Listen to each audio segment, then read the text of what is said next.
Good day, everybody. Welcome to Germany. Hope you're all doing well. We're here in Friedrichshafen, I believe it's pronounced. I'm sure Kristen will fix me on that one. But this is the second last leg on our DC-6s over Germany tour. We're heading almost all the way up to the top end of northern Germany. So it should be a nice long flight.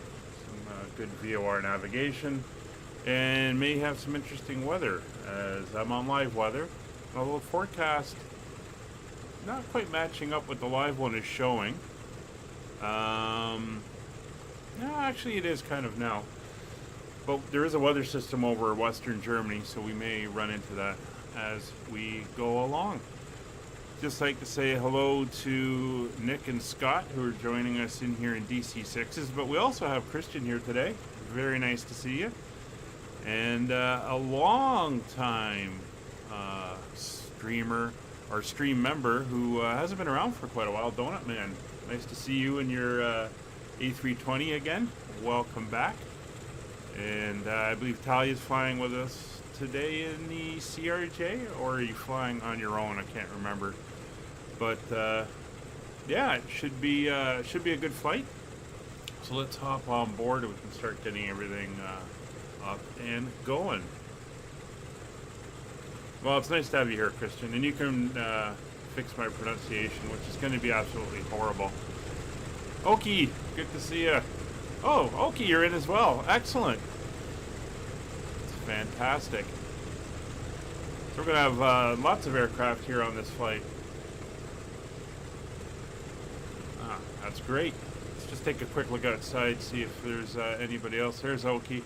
I know that this is Scott, I believe, here.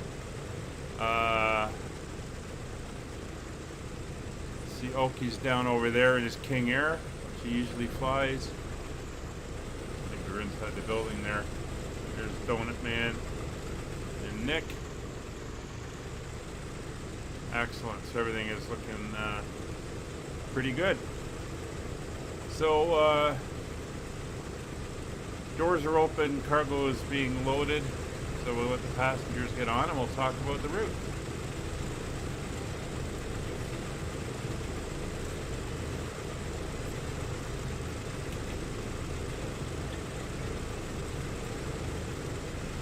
Alright, everybody's getting on board right now. Of course, we got all the doors and windows open, so it's kind of noisy here. Get the window open. So, where are we headed today? Well, we're heading north. Let's get the map up.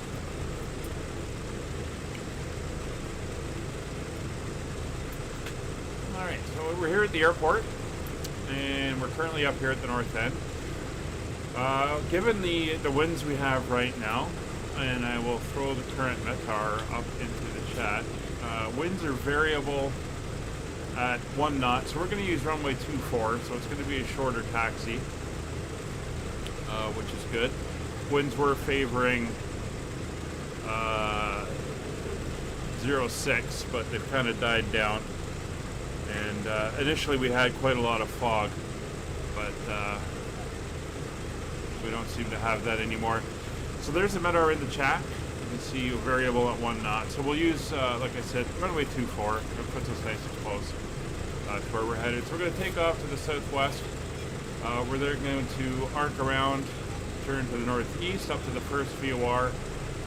We're going to fly past Nuremberg, Würzburg, up here into central Germany. We're going to then turn northeast again, flying up towards Wolfsburg and Magdeburg, past Brunswick, making that left turn up towards Hamburg.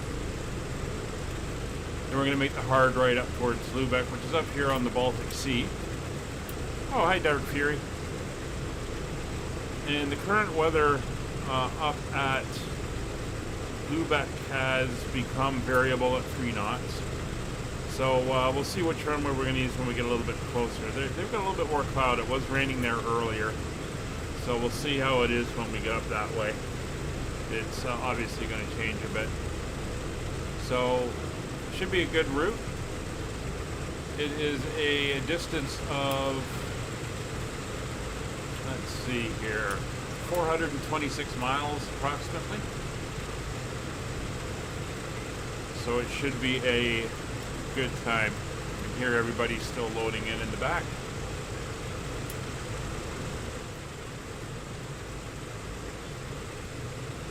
So we'll be good there. So Roger's gone over the route. Fred's making sure everything's loaded properly in the aircraft. Our first VOR when we leave is going to be the DVK VOR, which is the Nichols-Buell VOR 117.8. Hi Scott. No, we're going to use runway. Yeah, we're going to use runway 24 since it's close and the winds are pretty much all over the place and almost non-existent speed-wise. So we'll use 24.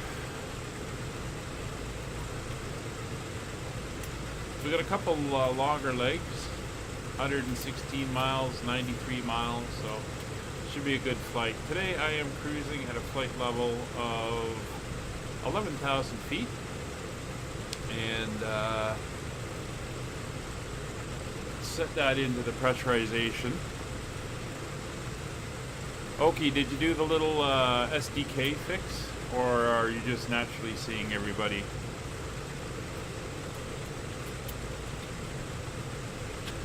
It's been pretty good for me since I did the little SDK download. Everything seems to be popping up.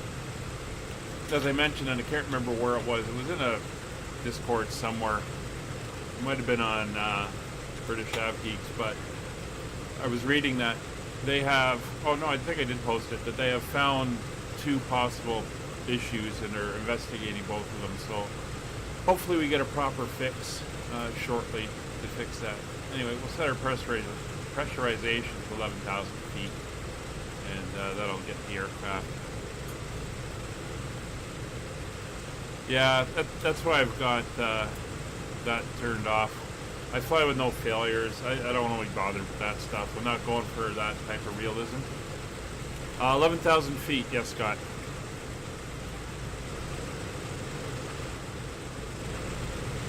Alright, so let's get the barometer set. So the setting that we were looking at was a QNH of 1021.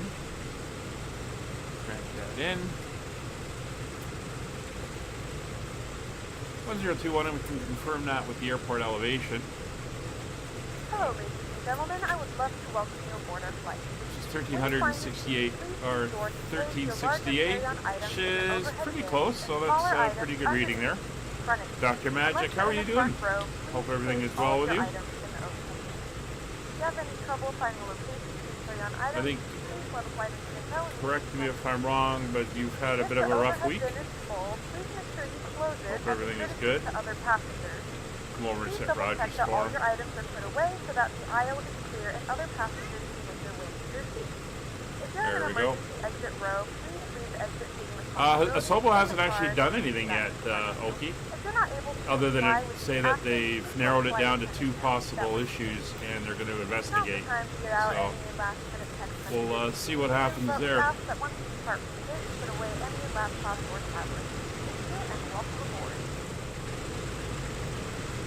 All right, so everyone's getting settled in the back.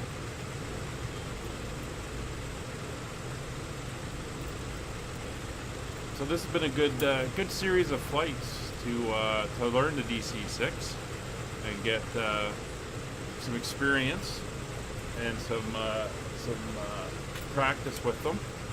As starting in 2 weeks, we are going to be on Sunday, 2 weeks yesterday. We're going to be commencing our around the world trip. So that should be a fun one. And just to remind everybody, we are going to be going by the actual Pan Am schedule, so it'll be live weather, and we'll be setting the time so that our flights are occurring at the time they would have occurred, including night flights and overnight flights and stuff. So should be pretty cool. And we depart out of Chicago. So all the information, the routing information, I'll put up in advance, including the time of departure, so everyone can be prepped for it.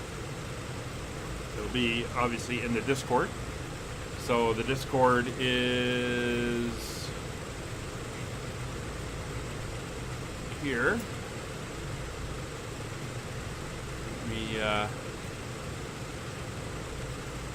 Okay, not that I heard they were looking at it and figuring it out, and the only thing I saw was they got it down to 2 issues that they were examining. Now, they may have done something after that, and I just haven't heard about it, but I don't know. Let me go over to Twitch, and I'll fire the Discord up in Twitch as well, so it shows in the Twitch chat what to do at the moment. Go.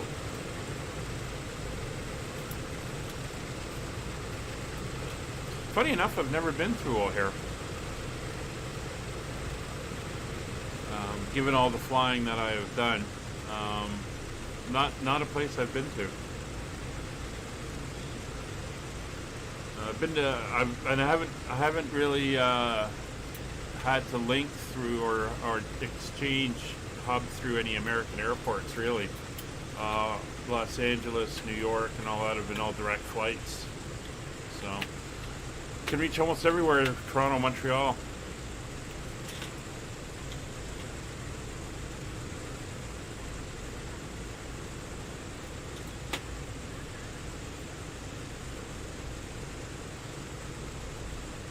Yeah, that's the, that's you, Christian. That's the issue, because I've got them out on my airplane, it shows me them for you. You got your chocks in, you got your ground power in. It, unfortunately it does that. It's a little glitch, and it's reading the status of my airplane, and it's showing, it'll do it with all of them. It's a little annoying. Scott, where are you parked? I don't know if I actually see you. Oh, there's your tag. Did you move, Scott? Like, not seeing you anywhere. You were sitting over here when I came in.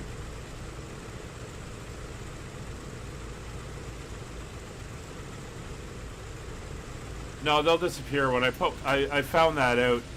When I put mine up, they'll disappear from your aircraft, so that's fine. Like, hey, cabin crew, is this gonna take all day? I got a full load today, so Pax is loading it. We're ready to go when you are. Thank you very much.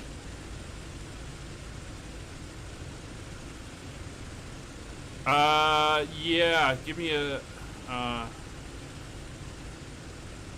Oh, as long as you can see us, that's good. Donut, if on the Discord in the crew room, I posted it a little while ago. You'll be able to find it. It's a quick little text in the chat that tells you what to do. Basically, you just go into developer mode, go to download the SDK core, and then you don't have to do anything with it. And then log out, and then when you come back in, apparently it's everyone's showing up again, which is pretty cool. So, alrighty, so everyone's loaded on board, so we'll close the cabin doors. We'll get the main exit done. Our stairs coming up here in the front, and we can get the main cabin door closed. Fred's got the stairs done, and we'll close the door.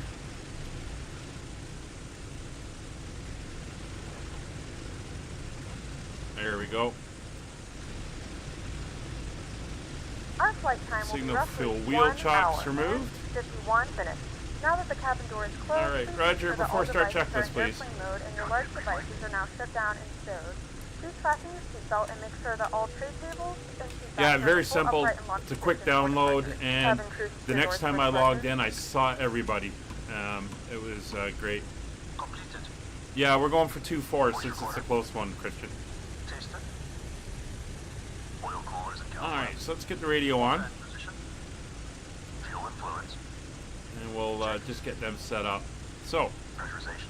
first VOR is the Delta Kilo Bravo. That's 117.8. Checked. We'll set that. Radios. 117.8. We'll put that in the primary. The second one is the VORs VOR, which is 110.2. So we'll set that up in the standby. Over here, we're going to set the ILS frequency, which is what I usually do. So we'll go in, and the ILS frequency, I'm planning on runway 25 at the moment. That was what the winds were favoring. Plus, it gives us an overflight of the airport to make sure that we're in properly. And that is 109.35. So we'll dial that in. 109.35.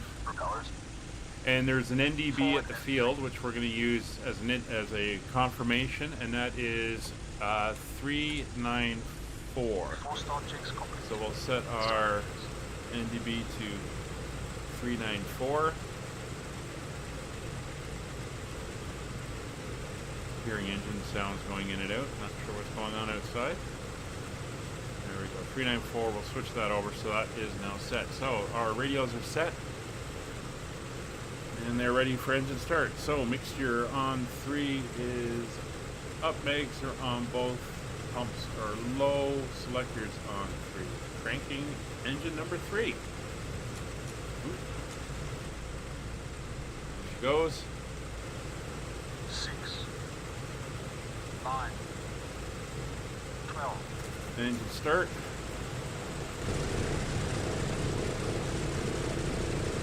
Alright, looks like a good start. Manifold pressure is dropped. RPMs are coming up. Gentlemen, please direct your attention to the screen to an important safety demonstration. Thank you for flying with us. Ladies and gentlemen, welcome on board this Royal Canadian Air Force Douglas DC-6 aircraft.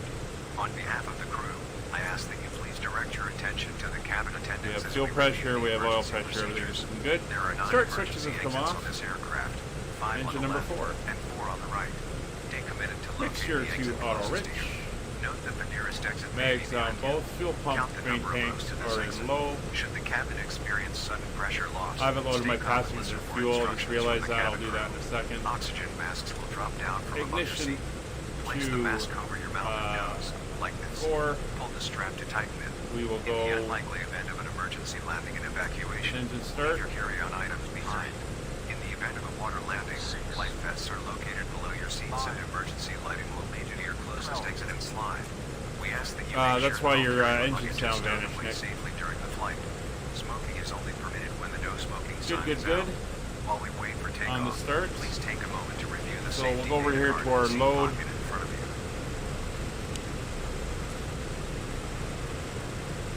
Mesdames et messieurs, bienvenue à bord de cet avion Douglas DC-6 de l'aviation royale canadienne. Engine 2. Au nom de l'équipage, je vous demande de porter votre attention sur les agents de Mixture, bord pendant que nous selector, examinons les fuel procédures pump, d'urgence. cranking. Il y a 9 sorties de secours sur cet avion, 5 à gauche et 4 à droite. Hey, if you want to do the Prenez glider une strip, minute pour Christian, localiser you're la more than sortie la welcome to plus do it. proche de chez vous. Engine Notez que la start. sortie la plus proche peut être derrière vous. Comptez le nombre de lignes jusqu'à cette sortie. That's engine Si la 2. cabine subit une perte de pression soudaine, restez calme et écoutez les instructions du Wait personnel for de the cabine. start switch. Les masques à oxygène tomberont du dessus de There votre we go. siège. Placez le masque sur votre bouche et votre nez, comme ceci. Alright, here's engine number Tirez sur 1. la sangle pour la serrer. Mags Dans are le cas over, peu probable d'un selectors atterrissage on. d'urgence et d'une fuel évacuation, pump laissez vos to bagages low. à main derrière vous. Starting engine 1. En cas d'amérissage, des gilets There she's cranking. vous mènera à votre sortie et toboggan les plus proches. Nous vous demandons de vous assurer que tous les bagages à main sont rangés en toute Starting sécurité engine pendant le 12. volume. Engine 1. Fumer n'est autorisé que lorsque le panneau d'interdiction de fumer We have a est good éteint. start. Pendant que nous attendons le décollage, veuillez prendre un moment pour examiner la carte de données de sécurité dans la poche du siège devant vous. And switches are Thank coming you on. and enjoy your flight. So we're good. So engine's back to full idle. And we're going to let them warm up for a second. While I work out my passengers and cargo.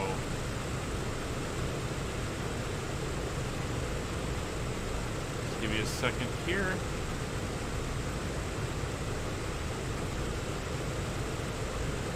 All right.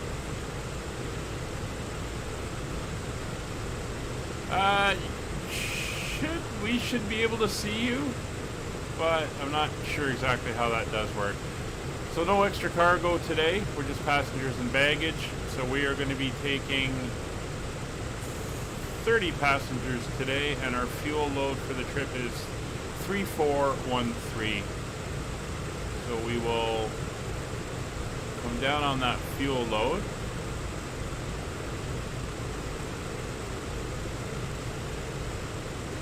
So 3414.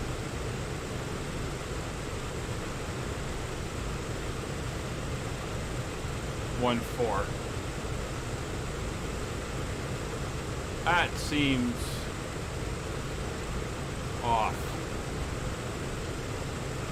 And I know why.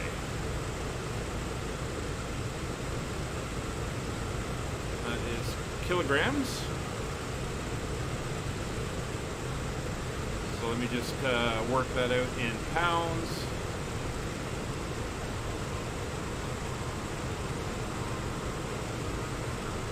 $7,530. That's better. 7,533. There we go. So we're all fueled up. Confirm on the tanks. Tanks are showing good.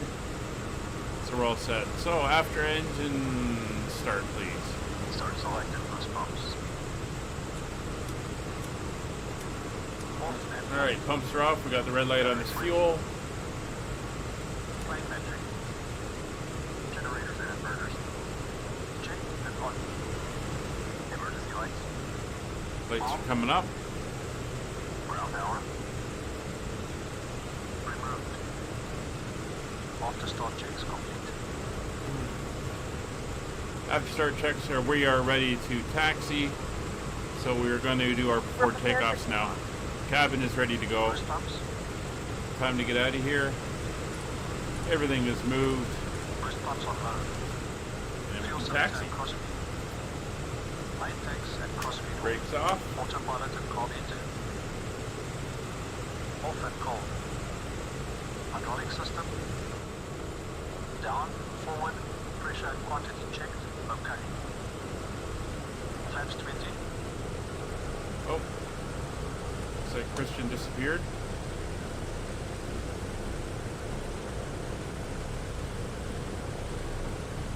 Flaps set 20. Windows and turbine. Yeah, I just saw you go there, Christian. I heard your engines Closed pop and on. off there. Controls. Gas lock released. 3. Detonator. We're going to head down right to the end here. On.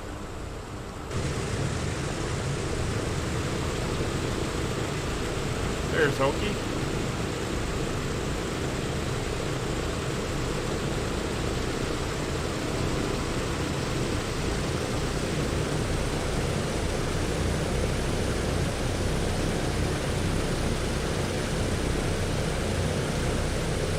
Scott, you think that's what was causing it? That, the mouse?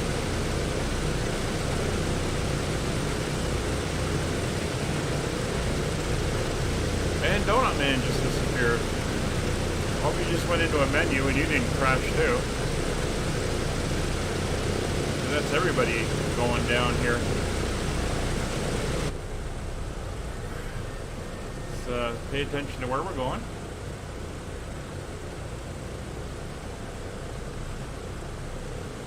That's what I get for looking back and getting distracted.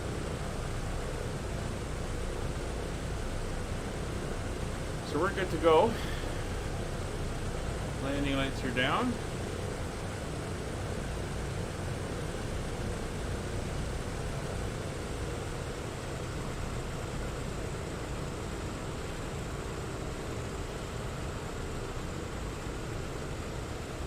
Oh, well, I saw you find Donut, so I don't know if that was the issue. Alright. So Donut's in, Nick's back in. Hopefully Christian will be back in a minute. Oh, he's there.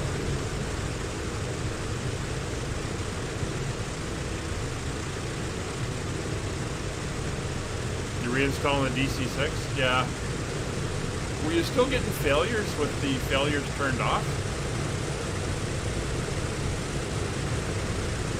Or were you just trying to just do a general reinstall?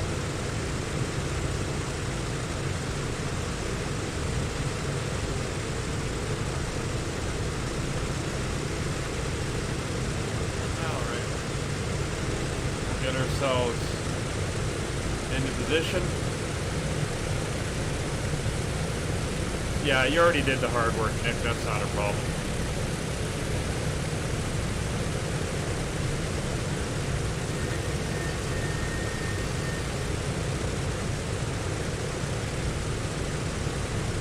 That's why I'm not using any failures. I've got my hands full enough with this thing.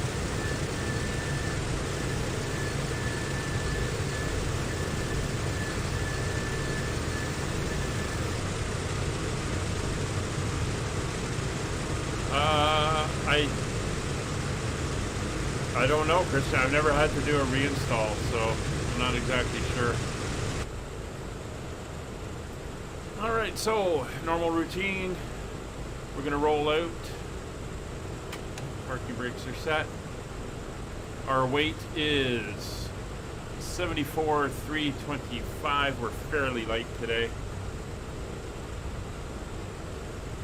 So around the 75 mark, so we are under 2,000 feet. Our V1 speed is going to be 83, our V2 of 98. So, but 98 knots will rotate, and it will be a dry takeoff. All right, Fred, dry takeoff, please. 30 inches stabilized. 30 inches stabilized. The pad out of the way, and we're going to close the door on the window.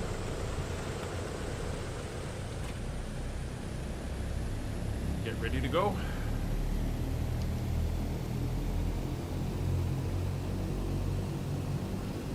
We gotta go right to the PMDG site and download it directly. Cal flaps set. It's a bit of a pain. Full power, please. Going full power. 16-degree heading is what we're gonna want when we head out towards the VOR.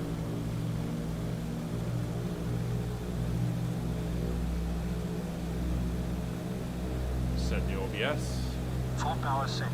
Full power set. And we are rolling. Brakes released.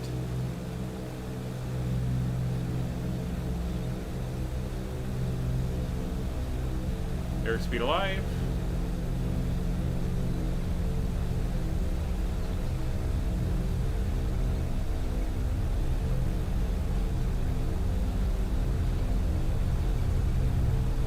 One. Rotate.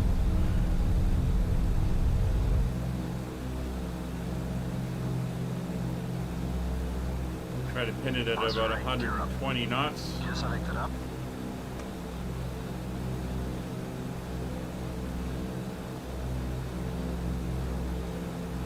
At least for the initial climb out. Lights out.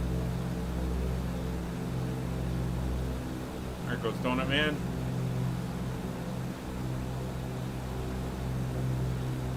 Alright, we want about 135 to go to Mito power.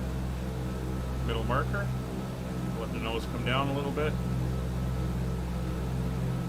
130 knots. Flaps up. Flaps going up. 135. Try to hold it.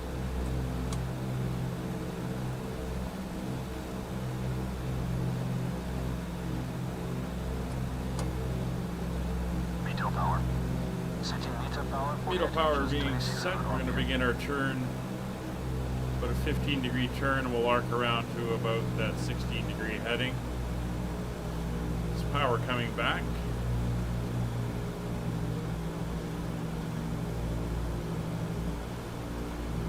Meter power set. Climb power. Going to Setting climb power. Gonna let the speed start rolling forward. We want 165 for the climb. Holding that turn. There's the engine's coming back into climb power. Give it a little bit more nose down. Climb power set. After takeoff checklist, please. 330 degrees.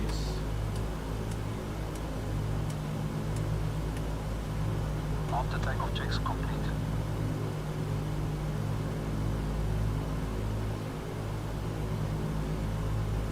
Okay, after takeoff checks are complete. Well, there's Scott. He's ahead of us there. Alright, so there's roughly 16 degrees. It's the rough direction towards that VOR. So we're going to try to trim it here to hold. There we go. It's auto gyro on and clutch is engaged. Now we're just going to watch for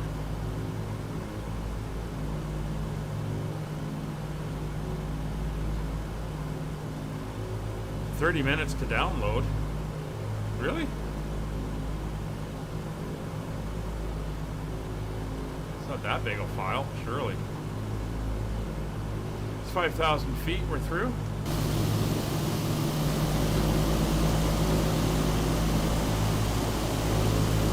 There's Oki.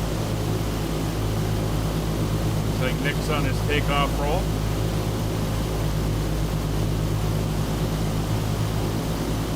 We got another DC-6 down there too. Interesting. Don't know if that person's joining us or not. But it's nice to see more DC-6s out and around. Get the nose down. We want to get up to 165. Not picking up that VOR yet. It's interesting.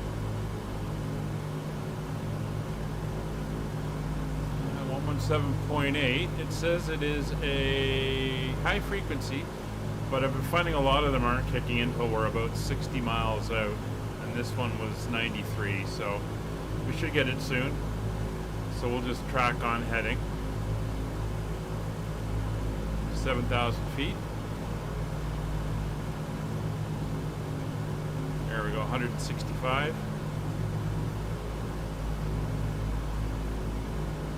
Oh, yeah, gotta watch the all caps there, kev.co.uk. Nightbot doesn't like it. Sorry about that, but tries to keep the all caps out of the chat.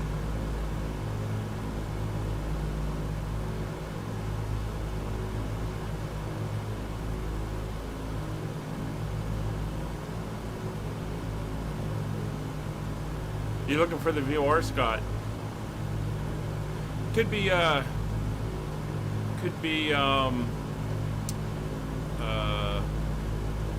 you're about 60 miles out, so it's 23 miles from the airport. So about a third of the way to the VOR. Oh, you just disappeared on me, Scott. So it looks like the bug's still kicking around. Yeah, Kev, if you want to repost what you posted, just don't use all caps.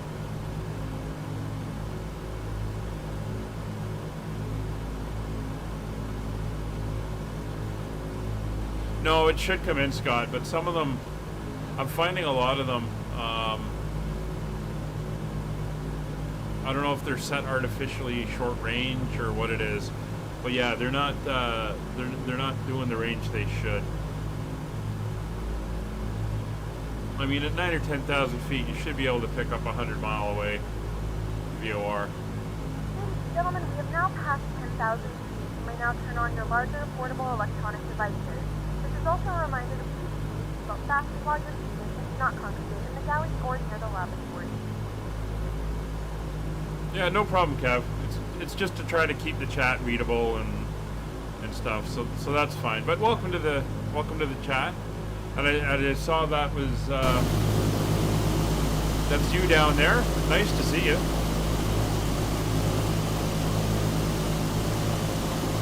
Hope you've got the flight planned. I know Nightbot we can get Nightbot to put it up in the chat here.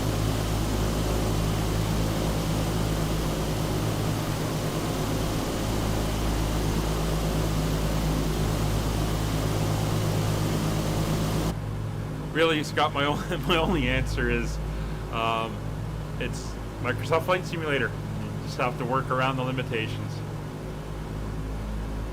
But if you're heading about 115, you're on course for it, so it should pick it up shortly. And most of them, like I said, when I've had this issue, they've been dropping in about 60 miles out.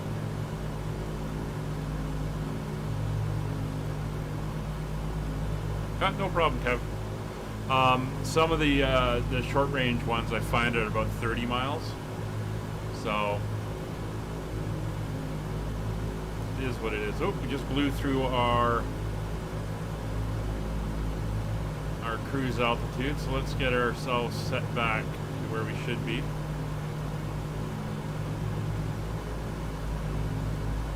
Yeah, I know, Christian. I think that's an issue in the sim, is that they've got them artificially low. And Scott, you're saying 60 miles is when it kicked in? Yeah, sounds about right. Okay, let's get down to 11,000 feet, because I think the altitude hold bug is still here, where it's gonna bounce us around and push us up to 1100 anyway.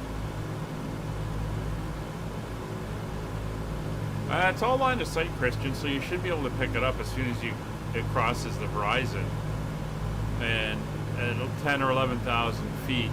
And I don't remember the calculation for the line of sight for VORs for the Earth's curvature and stuff, but it should be within range.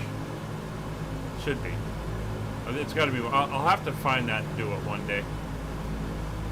In a few moments, we'll be Just starting out of our curiosity. in-flight service. We'll be serving complimentary drinks and snacks. Please look in the feedback for our list of complimentary and premium drinks. Premium drinks are available for a small charge. There we go. So there's 11,000 feet. I'll give it 2 notches back to decrease the rate and altitude hold. And away we go. Up and all over the place. So, whatever. I'm sure that'll get fixed. It was working for a while. Anyway, we're up over 200 knots. Can I get the cruise checklist, please? Set cruise power, please. Setting cruise power. –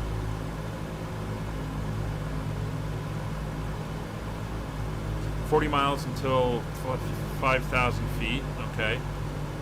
At 70 miles, 14. Oh.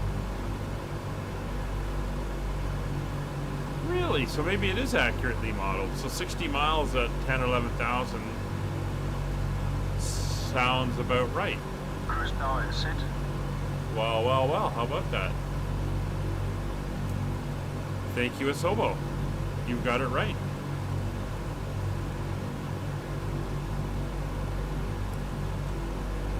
I apologize for all my negative comments about that one issue anyway. Cruise checks are complete. Alright, cruise checks are complete. We're settled in now.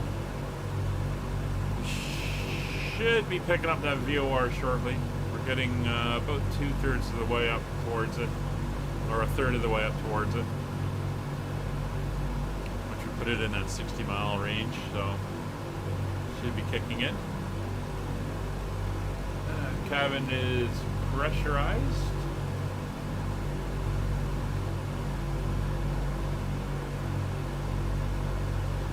Very nice.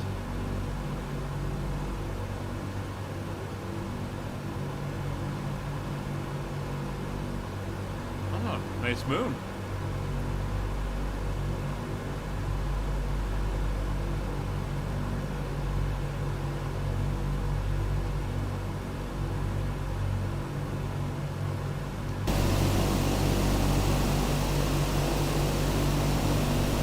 Kevdot, you're up. That's good to see. Looks like we got a MiG-15 up above us.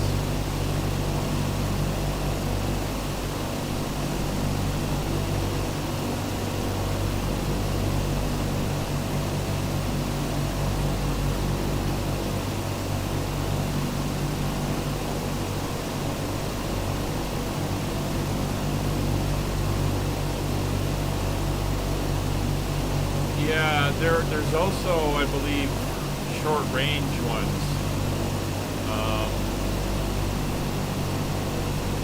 Although that's probably actually what the low power ones are.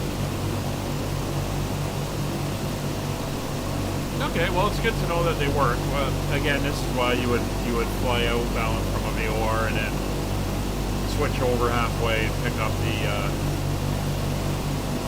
other side.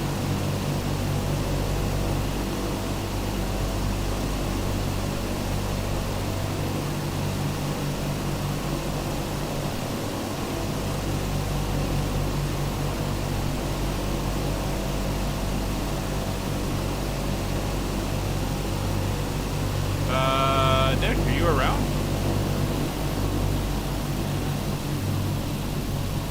Or am I just not seeing you? I hope everything's okay.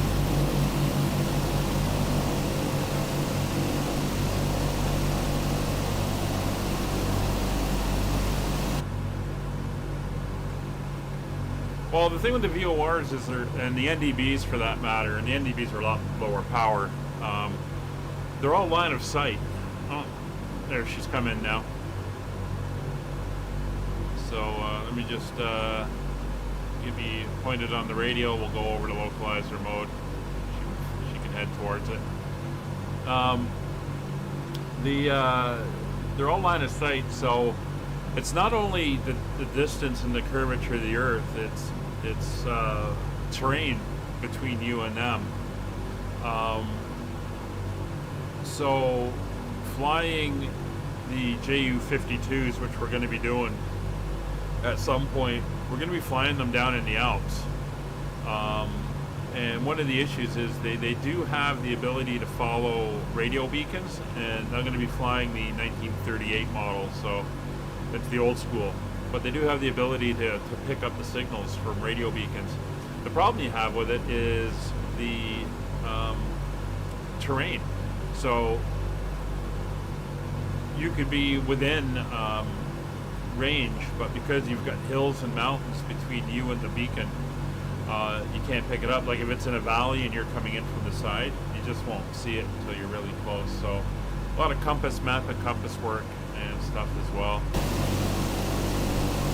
Yeah, Kevin, I see you catching up back there, but unfortunately Nick seems to have disappeared.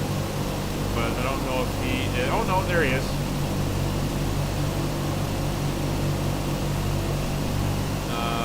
He's going down for some reason.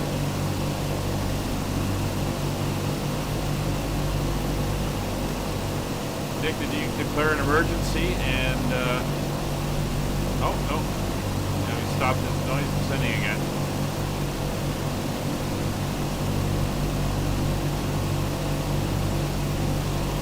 I don't know. Nick might be having problems.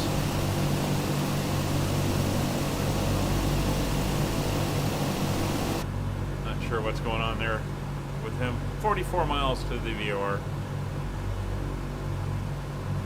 Yeah, and that's the benefits of when you go between VHF and UHF and stuff like that. You get some pretty sharp range increases when you get into ionosphere skipping and stuff like that.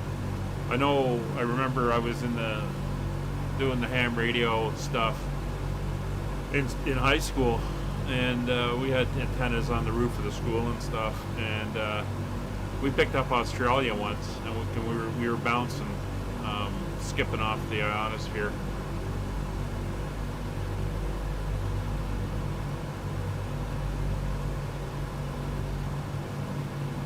So it's pretty neat stuff.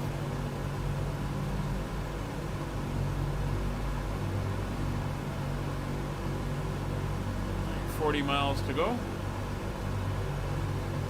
So the next one after this is only about 36 miles according to the flight plan, so we should pick it up straight away.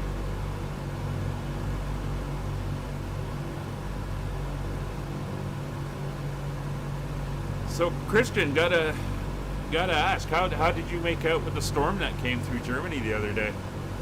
I saw Frankfurt and that central west area got hit pretty hard. They were showing some of the damage at the airport with the aircraft getting battered by the winds.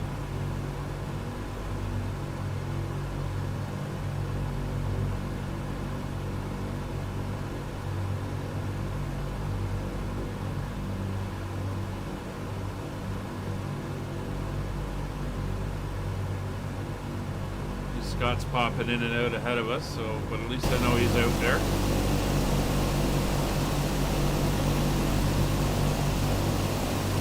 $787-10 going by beneath us. Not sure where he came out of and why he's so low around here. So he is descending, but he must be going into Stuttgart.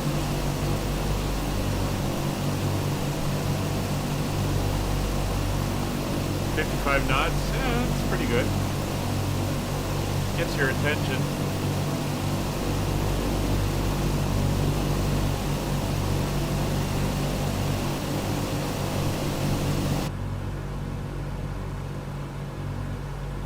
I know we've currently got a big storm going on Canada's west coast. BC is getting hit pretty hard. I think they were calling it a cyclone bomb.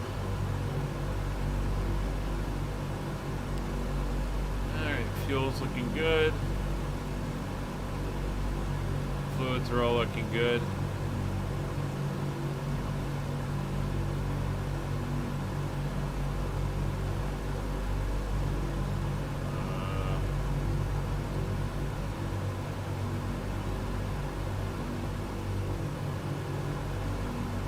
That's what I want. Get a look down at the countryside here. Talia, should we all say that in your in our best Popeye voice? Well, blow me down.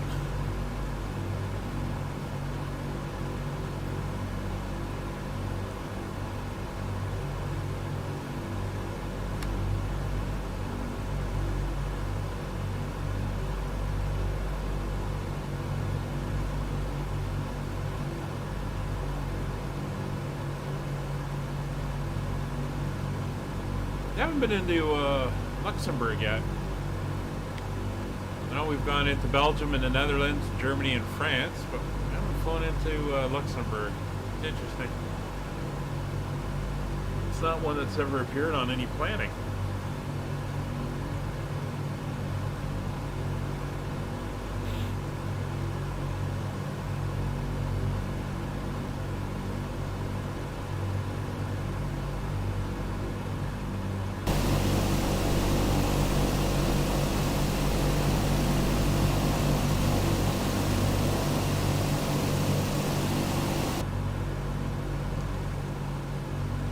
Alright, 24 miles to go.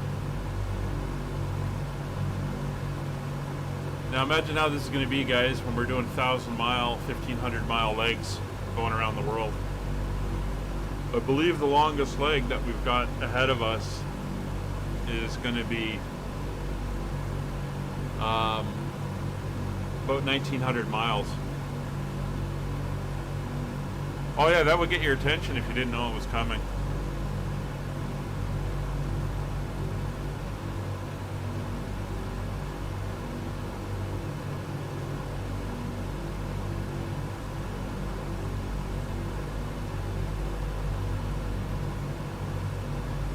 I remember there's an army base in Michigan that I've done some training at with the Americans during my career, and it's in the tornado area of Michigan. They get them a lot, and they get hit pretty hard.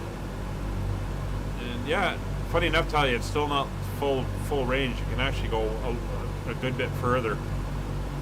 You can do like 2,300 miles, I think. But in my time in the 90s when I was down there, we saw some tornadoes. But a couple years ago, I had to go back, visit some troops that were training there. And I had somebody with me who hadn't been down there before. And when we checked into the hotel before, the night we got there, he mentioned, he said, just so you guys are aware, there's a tornado warning in effect. And they've had 5 of them touch down in the last hour in the area around out in the countryside. So that's kind of a nice wake-up call to get. be careful. There's tornadoes in the area.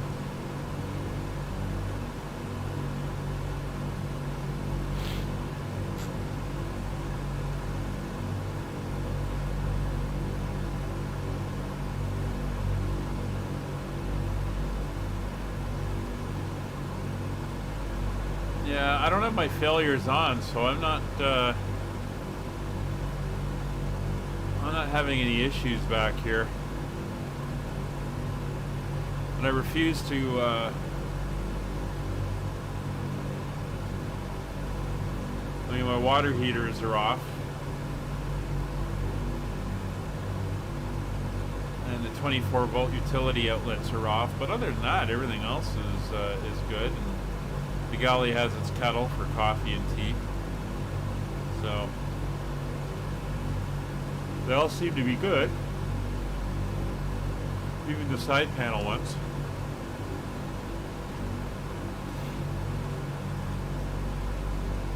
They're pretty awesome, Christian. We saw them.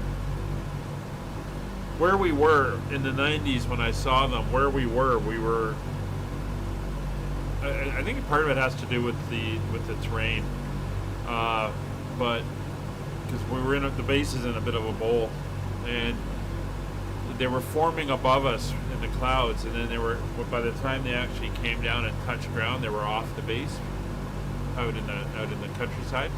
But we could see the twisting clouds and everything, and in the distance we could see them streaming downwards. It was pretty amazing. Alright, so 8 miles to go. So what we're going to do is we're going to go over, put it on gyro pilot. We'll come up here to the radio stack. We're going to switch from standby to active. We'll put in the next frequency, which is the FUL, Foxtrot Uniform Lima VOR, 112.1.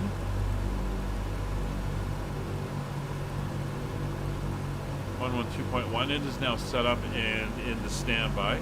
We're going to come down to our OBS. We are going to want a heading of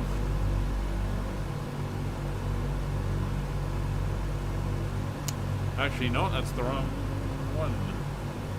Yeah, full viewer. We're going to want a heading of 343 degrees. So we're pretty much on it now. So back into localizer mode, and we'll make the turn. We're going to head off. So we're not getting a distance reading on this one, but we do have. And this is the one that's only 36 miles away.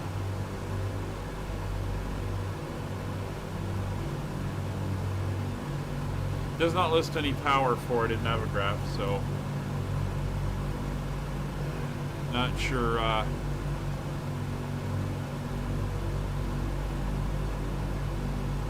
sure what's going on there. 2 red lights by oil pressure. So if you have 2 red lights by oil pressure, it means your oil pressure is low. This one is the oil pressure, low oil pressure. So one of them is reading low. This is the low fuel pressure. One of them is reading low. So if you're in, when you're in idle, like really pulled right back low idle, and they do the check and they shut off the pumps after engine start, this will come on because the spinning engine isn't spinning fast enough to power the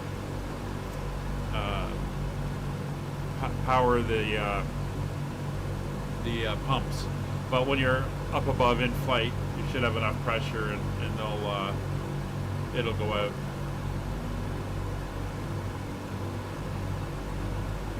Shouldn't have any other red lights on.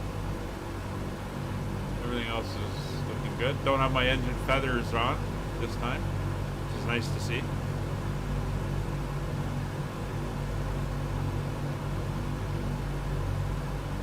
Yeah, you got to service the plane. I serviced it after the last flight, so.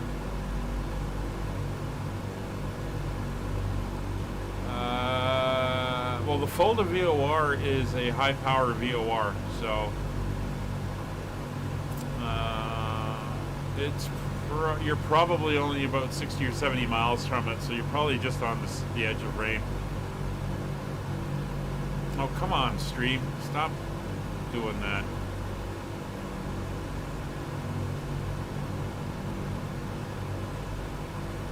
Yeah, my internet has sucked this past week and a bit.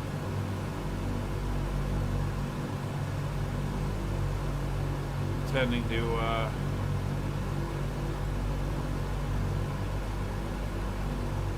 I don't know why, because my bit rates are still pretty high. For some reason, it's just not pushing out like it was before.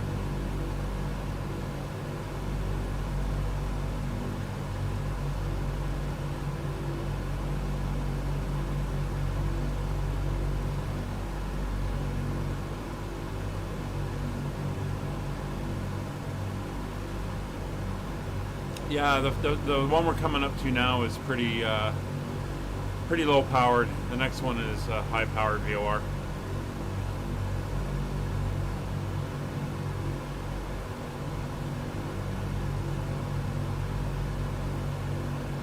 No, well, it's OBS that is showing me that I've got a weak thing, and I don't know if it's because I am. See, I'm not pushing out to YouTube anymore because I'm now streaming on Twitch as well. I have, I'm going to a system called Restream, which I stream to them, and then they split it to YouTube and Twitch. So we're live on Twitch right now at the moment as well. So I'm wondering, I'm going to have to ask in their Discord if that could be causing it as well. Because I think it's since I've been on the Restream thing for the last week or so that I've noticed. I wonder if their ingestion server is slowing it down, and that's why it's saying it's just good instead of excellent. I'll have to ask them. I do know I talked to Gavin about this, and he says he's doing multi-streaming right through OBS itself without going to Restream. So I gotta look into that more.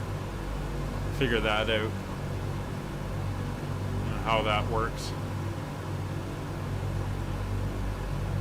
Starting to get a little bit of cloud. So it's pretty much the same heading to the next VOR after this one, 347 instead of 343. So it's off by, what's that, 4 degrees?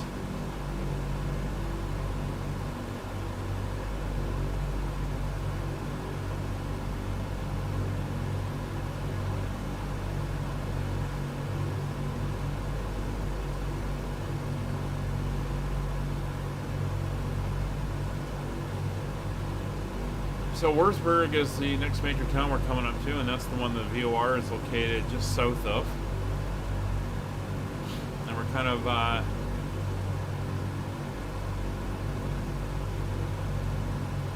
coming up into central Germany now.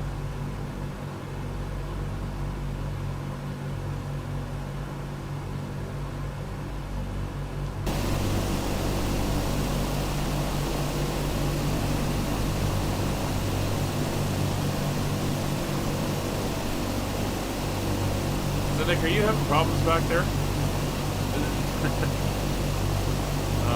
Looks like you're struggling a bit.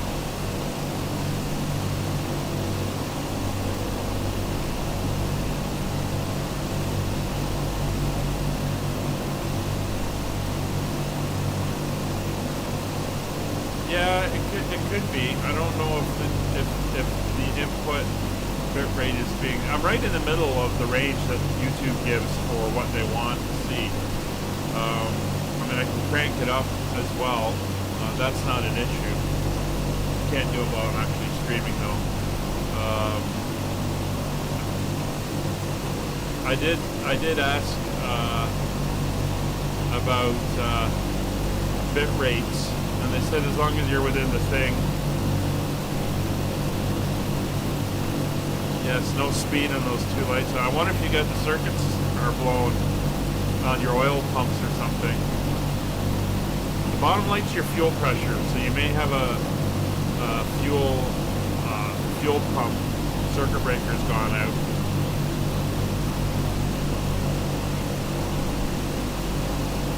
Are you flying with the circuit breaker failures on as well?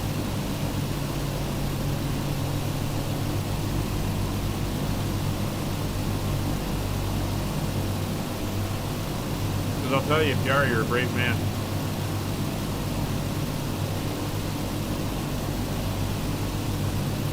I am wondering if streaming direct from OBS Streamlabs to the two things, which they've just started doing recently, and bypassing Restream would allow for a smoother stream since you're cutting out like a middleman type of thing.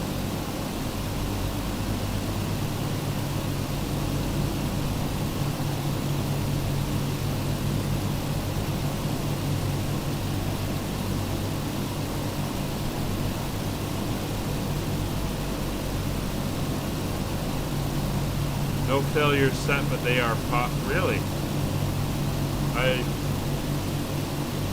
haven't had that.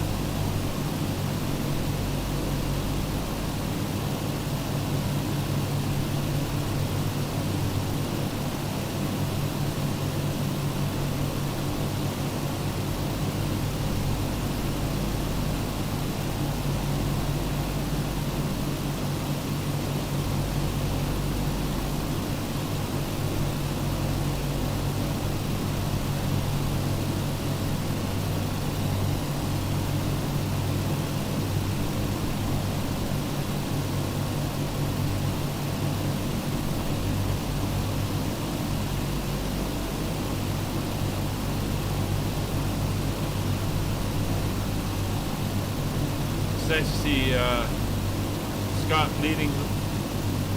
Oh, looks like the weather just changed. New injection of weather causing the wiggles.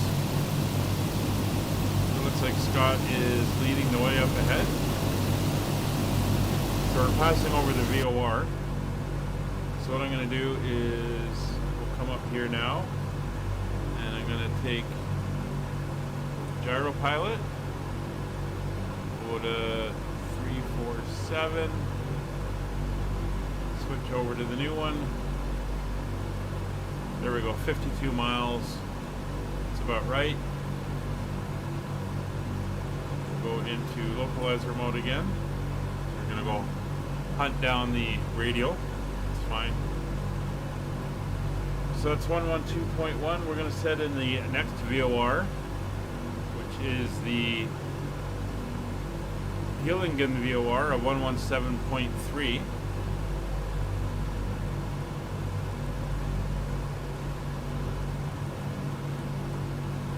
Now that's a long one. That's 116 miles.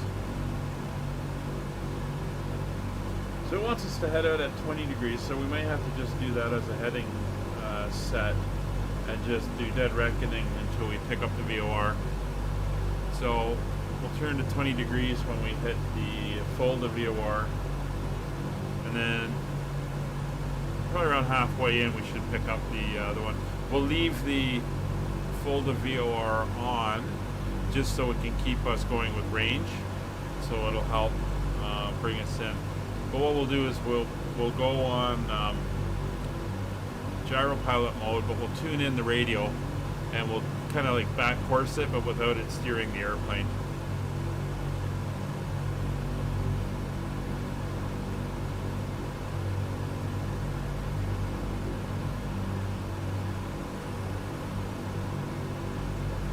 Get us tracking that VOR properly. Turn in now so we don't get too far off course.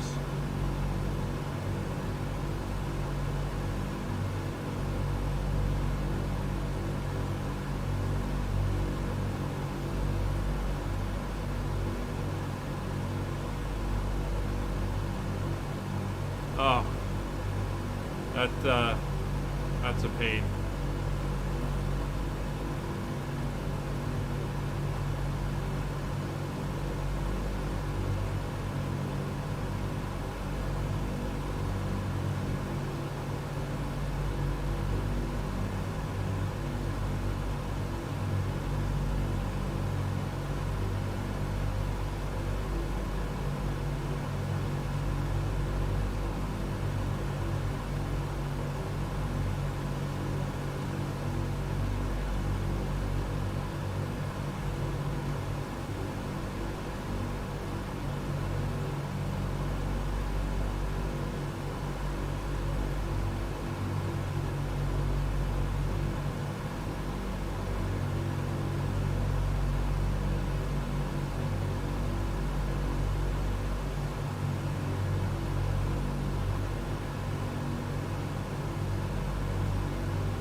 So I just did a little bit of research. A couple people have had this problem over the summer.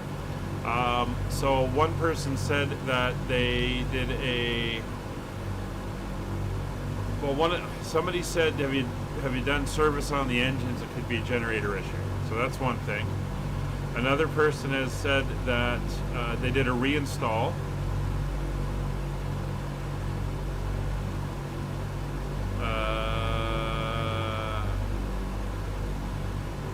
And they haven't had any problems since then. Another person said it was a camera issue. I'll just read out what he said. The pop-up was caused by angle of view that the camera on circuit breakers or gauges. I have predefined a couple of views, and on 2 of them after switching caused problems. It happened after switching the view, and next I pushed the button on the mouse to shift the angle of the view. The click on the mouse caused interaction with circuit breakers, although the cursor was completely on a different part of the screen. The solution was to change the angle of the camera's predefined views. So I don't know if that will help. If that sounds applicable. I don't know. But that's a couple of the issues that I saw when I looked it up.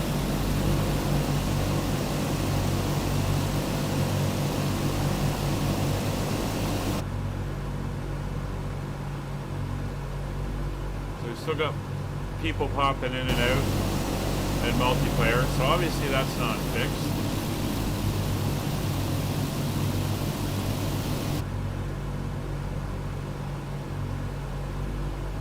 $30 miles out.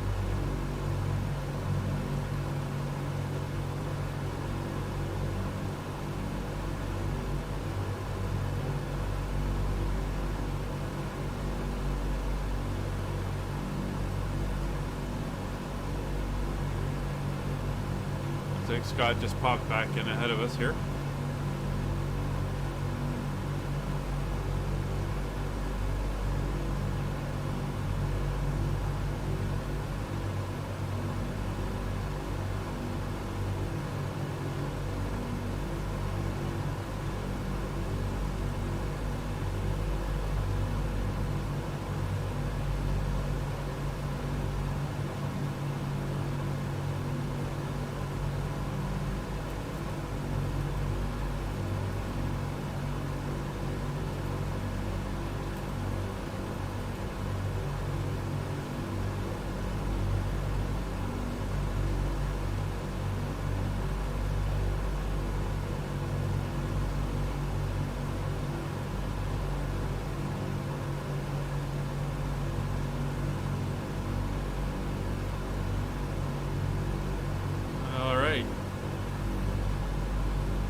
So we're in and out of clouds, well, at least over clouds.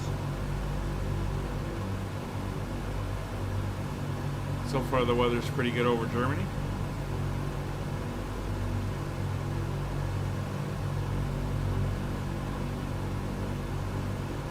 And apparently a couple people are having issues with the aircraft, so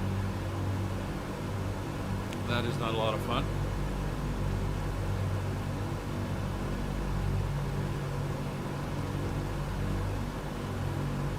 If you look over this way, this is Frankfurt is over this way.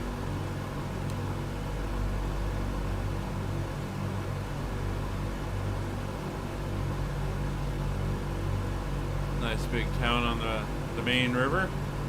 The Rhine runs just on the other side of it, north to south. The Main, I believe, runs more east to west.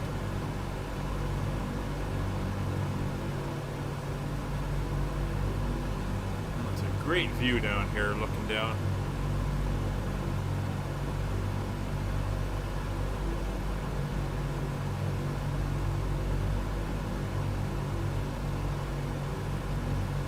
It's very nice.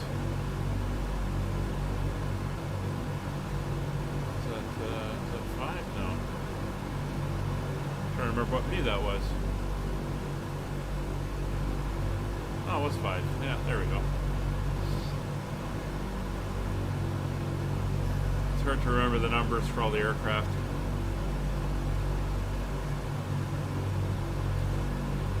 You can see Scott there, he's moving off to the right.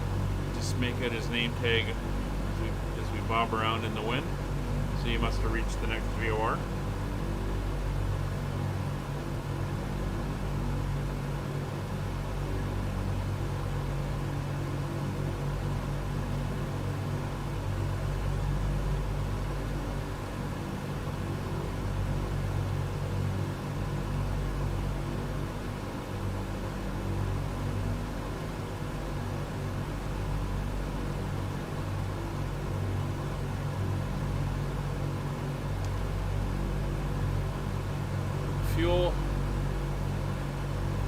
Fuel's not looking too bad. Fuel burn rates are about the same for all 4 engines.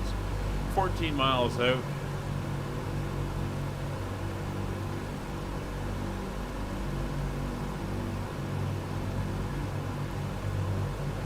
So we're going to go to gyro pilot.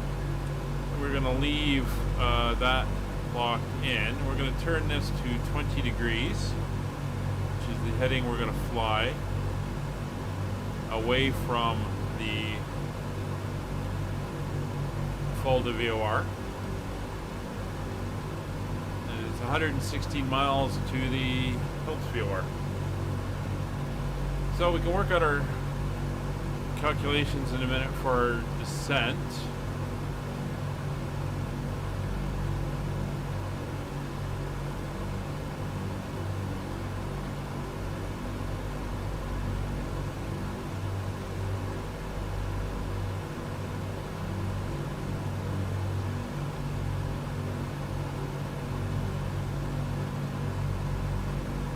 Do that after we make the turn here.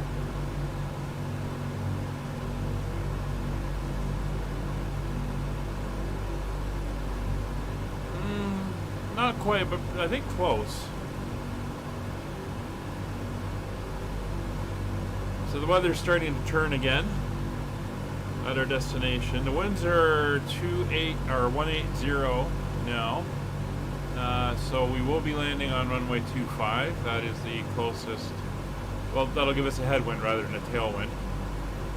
So at the moment, we'll be runway 25. And we're going to be overflying the airport. On the approach, it's a teardrop when we pass overhead of the airport.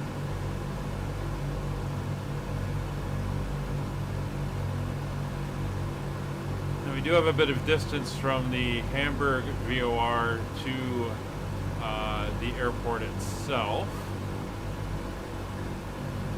That distance is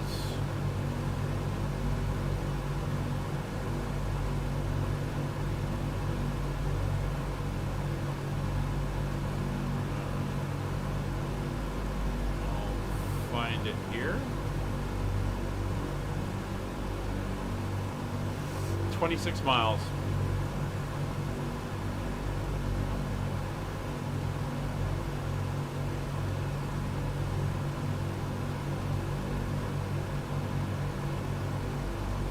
So bear that in mind while we do our calculations. Zero coming up. So we're in gyro pilots. We're going to turn to 020 degrees.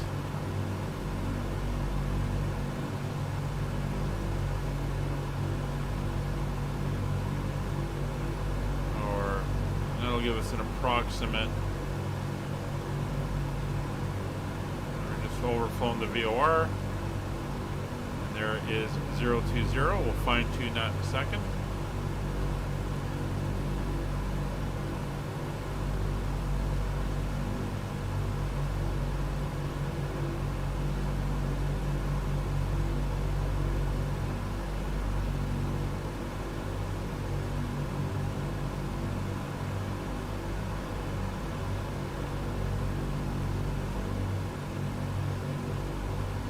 Not bad, right on 020 degrees. So we're going to fly this out, which is around 50 miles or 60 miles. We should pick up the other VOR, and we'll see VOR 2 No, that won't move actually. That's the ILS that's tuned in.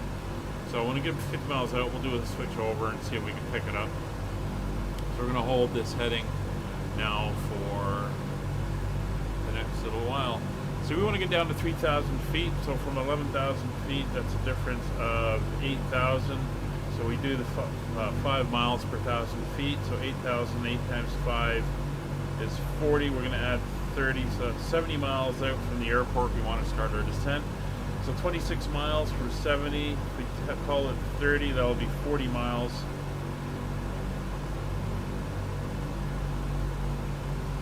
So we want to do it 40 miles out from the VOR.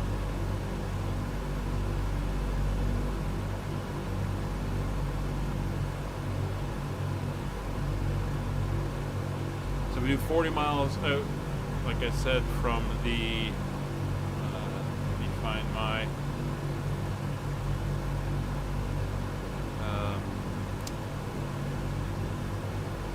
what am I trying to say?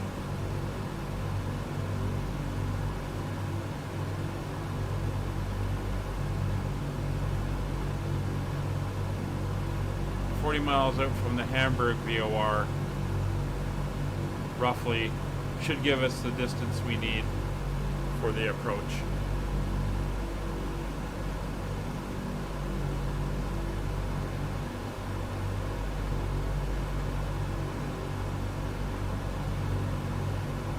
Definitely getting a little bit more cloud out towards the west.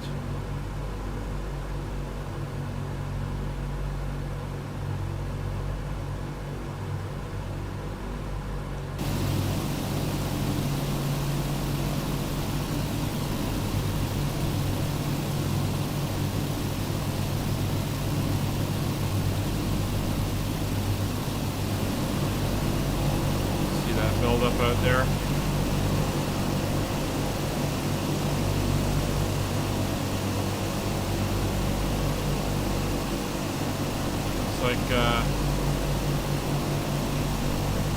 Looks like Nick's given up.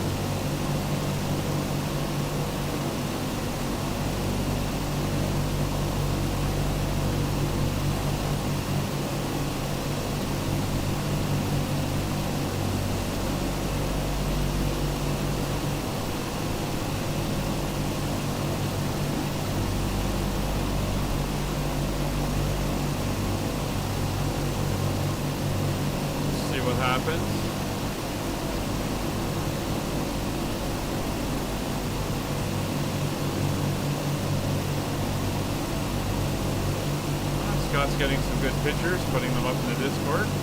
Very nice, thank you very much.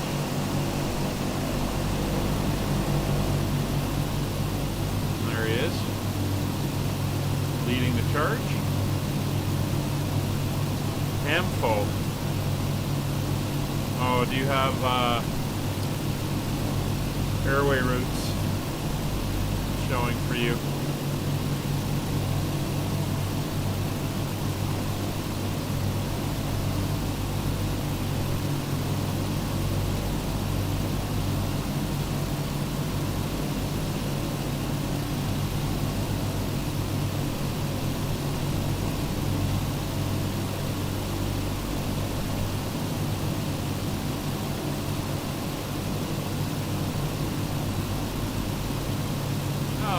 So, and everything is looking nice and good. 21 miles out now. And we're tracking according to map and compass, so we're pretty good. This is, I believe this is the weather injection causing this bumping around as we move through the sectors of the weather. And that is apparently one of the things when the Game of the Year edition comes out in a couple weeks. The new weather model should hopefully fix and smooth out the weather injection so that the changes are a bit more gradual, rather than going from like, oh, we've got a 80 knot tailwind to a 40 knot headwind and just switch it like that all of a sudden.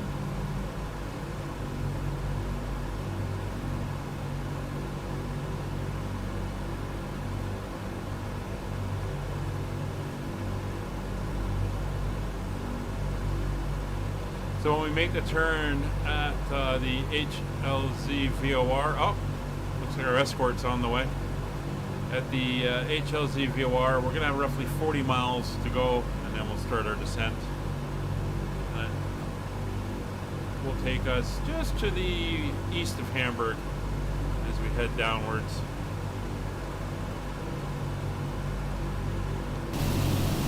Yeah, unfortunately, I don't mind realistic wind shear. It's the non-realistic, you know, ejection error wind shear that I take offense to.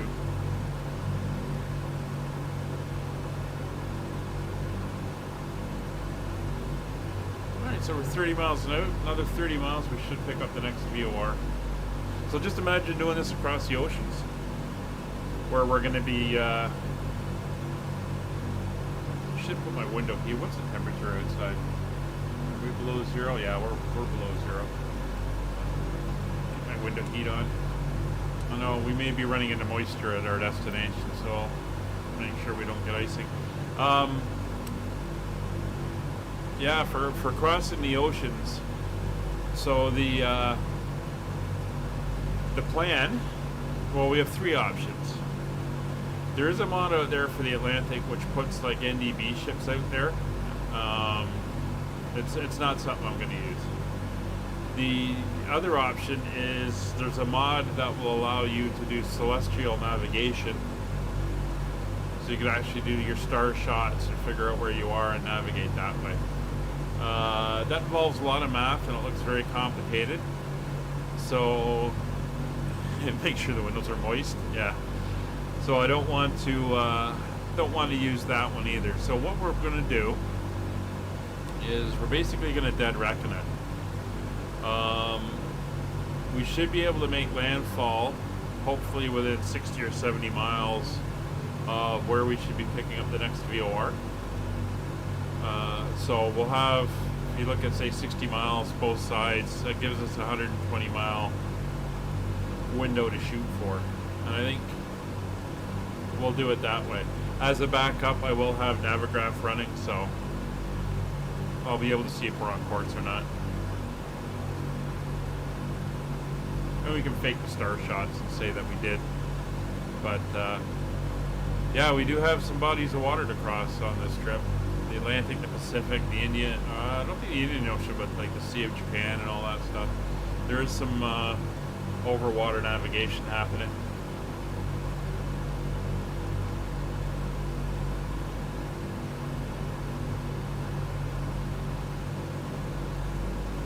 So everything is good. Temperatures and pressures are all reading good. Oil pressure, fuel pressure, oil temperatures are good. Carb temperatures are okay. There's not a lot of moisture in the air right now, so we're fine there.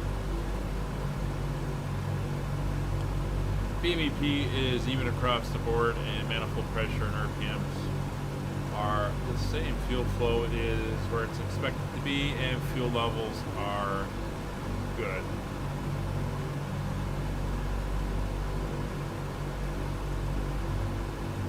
Some more cloud coming up.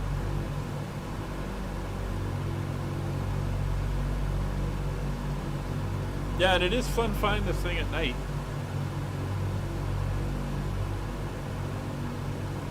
The red lit cockpit and the flames coming out the engine exhaust stacks. Doing night landings should be good. And I've done my research and figured out which, like for places that have multiple airports, which were the actual airports that were there in the period. So we'll be actually going to the correct airports for the period.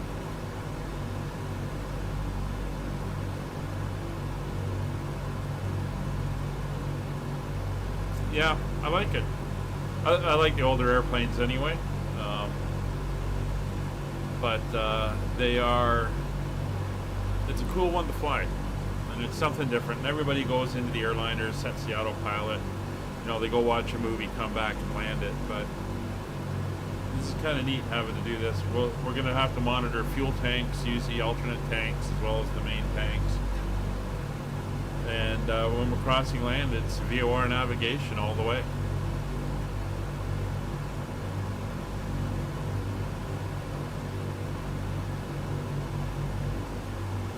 Should make for busy flights.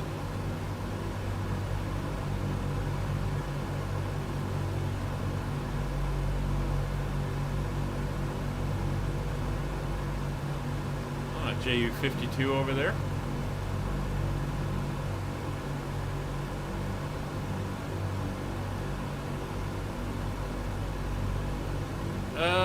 Not sure what our cruising altitudes are going to be. Yeah, we may get up high.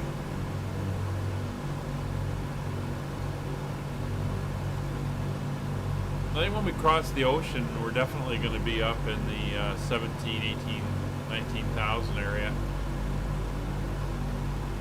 I think the superchargers go on above 17,000, I think it is. If I remember right.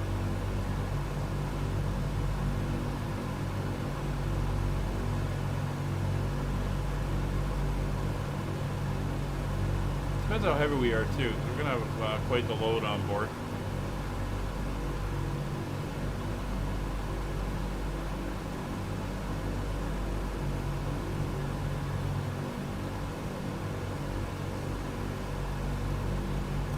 I can see you.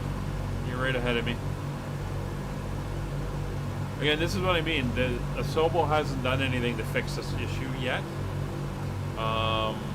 Like I posted in the thing I found, they all they said was, yeah, we're aware of the issue.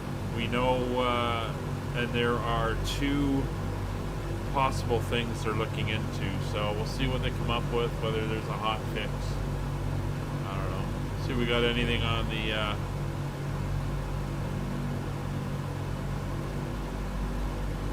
frequency. So 117.3, here we go. Yep, we're picking it up. Needle swinging around. We're dialed in for the 20 heading, so we'll come over here and over to localizer. And we'll get on to the 20 or 020 radial. 55 miles out, so we can come up. So that's 1173. The Hamburg VOR is 113.1. 113.1. Now, as I mentioned, there is no VOR at the airport. We're going to be basically, hopefully the NDB will kick in, which is the NDB we've set here, 394. And we'll see that come up here with the directional arrow, but plus up here on the ADF gauge. And we should see that point to the airport, and that's what we're going to follow in.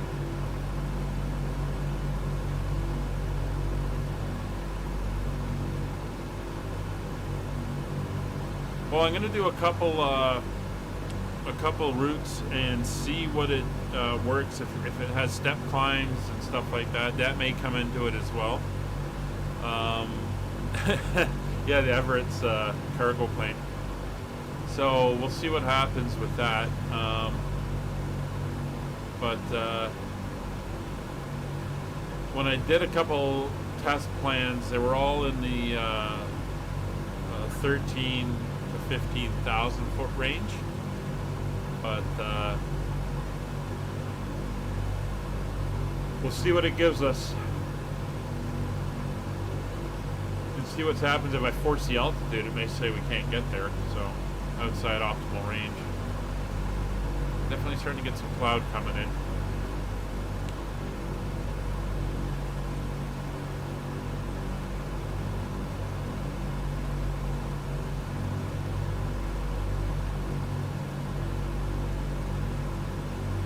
Alright, so the last METAR for our destination is now 40 minutes old. Showing wind still 180 at 3. overcast at 2300. There's some vertical visibility issues, so it looks like there might be a bit of a mist. QNH 1016, but we should get another one in 20 minutes. So we'll check, and that'll be the last one that we use as our confirmation weather report for the destination.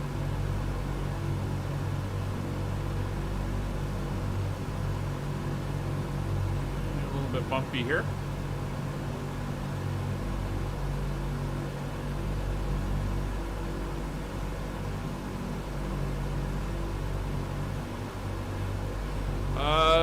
Okay, you may find on the King Air there isn't one. NDBs have been, well, they've been phasing them out for years. They want to phase out VORs as well, which is ridiculous.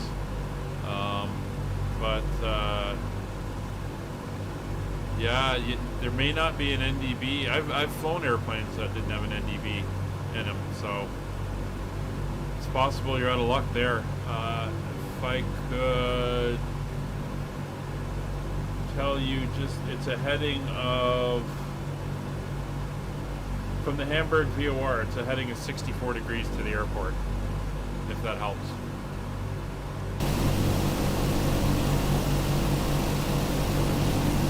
I'm going to be coming in on runway 24 because the winds are out of the south at the moment, and it's the closest we have to a runway that's into the wind.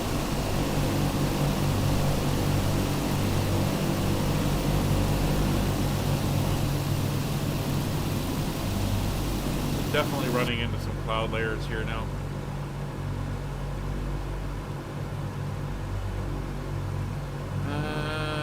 Let's see. We'll do a final check, but we may be pretty close. Let me push this out again. So here's the METAR for our destination. Oh yeah, I see him climbing up there. So we're gonna want 1016. All right, 1016.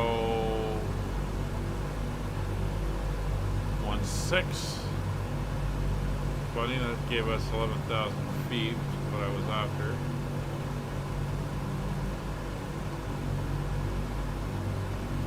Is that right? Yeah, that's right there. Okay, so barrows are set. Spitfire coming to meet us. It shouldn't be a Spittoki. The only one I ever see as Spittokis is Kevin. Mighty Mackerel.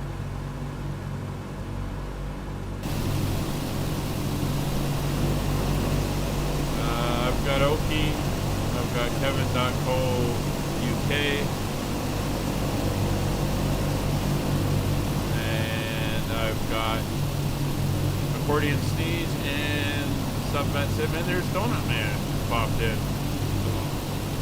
So I'm still getting some popping in and out issues, but it's not too bad.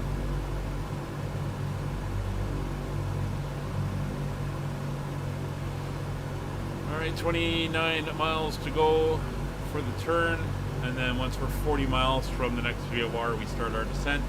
Descent, as per normal, will be 1,000 foot per minute descent with the engines left in cruise power. At 10,000 feet, we'll do the descent checklist, and we'll do that. Once we level out at 3,000 feet, we will do our in-range checks, and once we hit the airport, we'll do our landing checks, and that is when I will then take over on the power. So we should, once we're cruising at 3,000 feet, the aircraft should slow down with the in-range checks to about 175 or so, 180.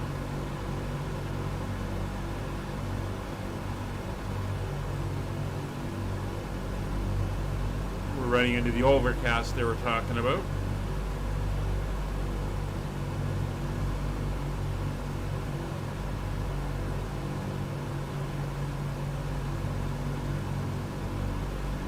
So 20 after, I will check the weather, see if they put out another one. Just for a quick update.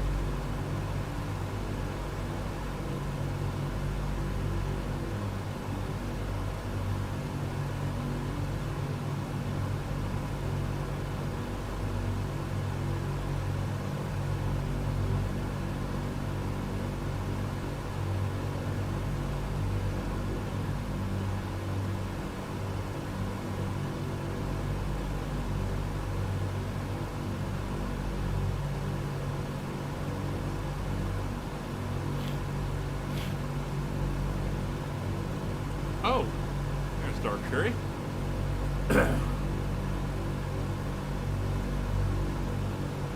I know we don't have bombers in here yet, but we could use these things to do a recreation of a bomber mission. Fly in and back along one of the typical routes. I could do some research and find the route. I mean, we don't have the same navigation system that they had back then, but get pretty close. So we're coming up towards Salzgitter and Brunswick.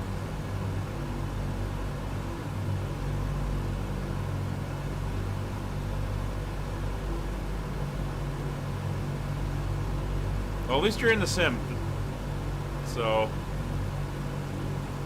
it's good to see you there. Which airport are you at?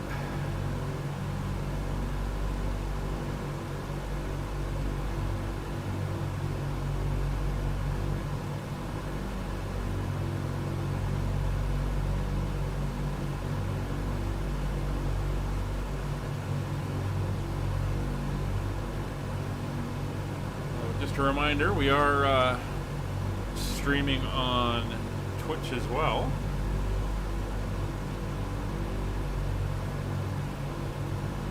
So if anyone is watching on Twitch, welcome.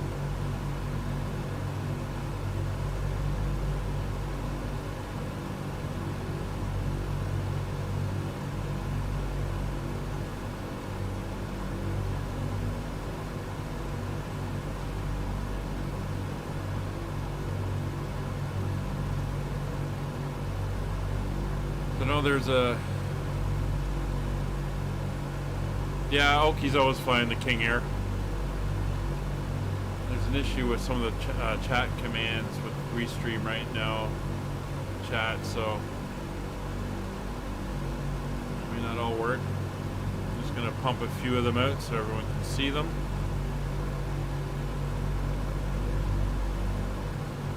At least on the YouTube side, anyway.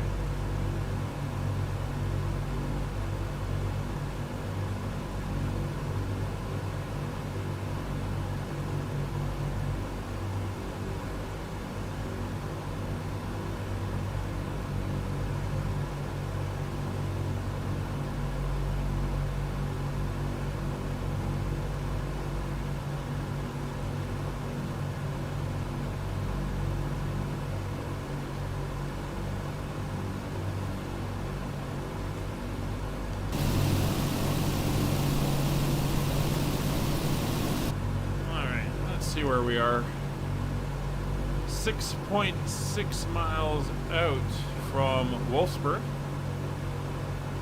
We're going to go over to a gyro pilot mode, up to the radio. 113.1 is the Hamburg VOR. We'll switch over and we're now going to put the ILS frequency into our standby, so that's 109.35. This will give us an indication on nav 2 when we get within range, and that is good. So we're going to leave it in there as well, and then when we see it become active we can switch over, because we're going to be on gyro pilot mode anyway at this point. So come back down and we're going to want a heading of 341.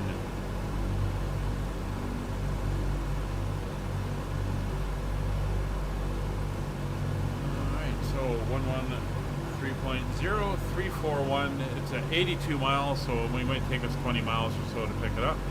So we're going to turn to 341 now.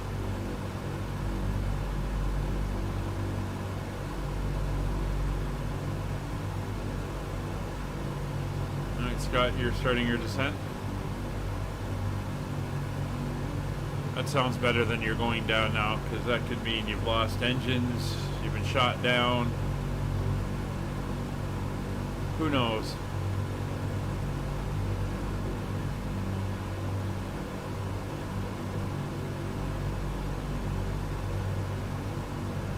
There we go. Straighten out. I mean, Nick went down. He had engine failure, engine issues, and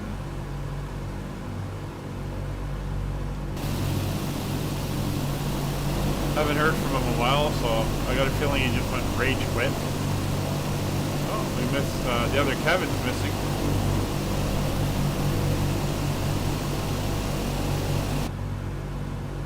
Kevin, hope you're still kicking around. Spitfire got you? Yeah, well, I wouldn't put past Wayne. Speaking of which, there he is there.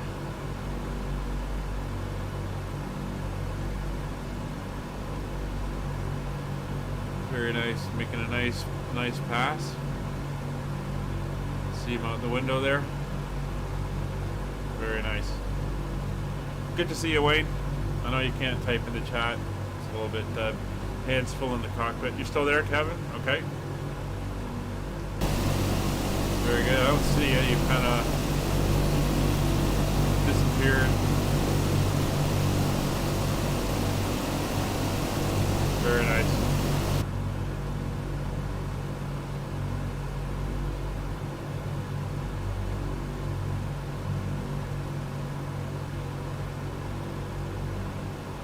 So somewhere around Uezen, we'll be starting our descent. Hopefully we pick up the VOR before that. Should pick it up around Wittingen. We'll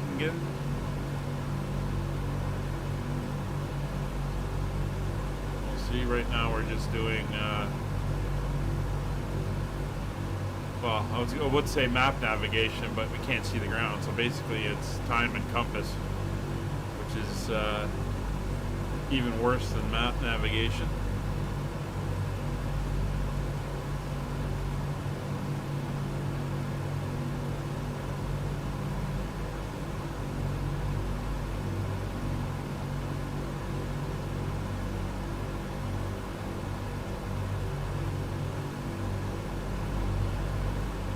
Oh, there you are.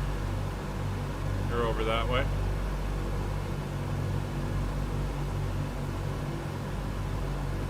So we got Donut Man and Accordion Sneeze, which is Scott ahead of us. Kev.co.uk. Kevin number 2 is over there. First Kevin's not here. We got Wayne up below. Oki's over that way. And Christian, are you still flying? Don't see ya.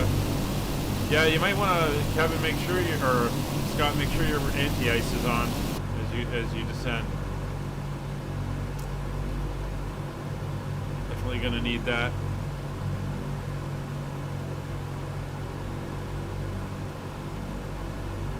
I'm gonna throw your lights on as well as you go down into the clouds.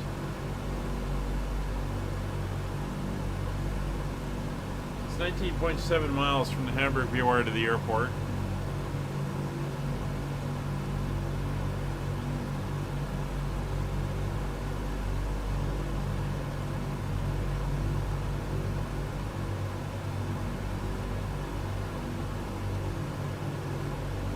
Disappearing bug playing hell again. Which bug is that, Wayne? Oh, you mean disappear? Yeah, the aircraft. Yeah, it still does it. I find it better having done the SDK download, but not 100% foolproof.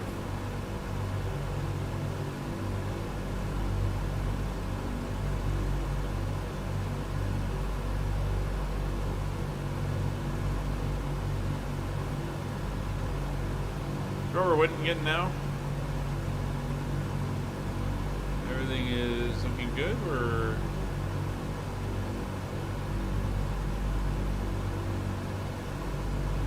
should be picking up the VOR at some point.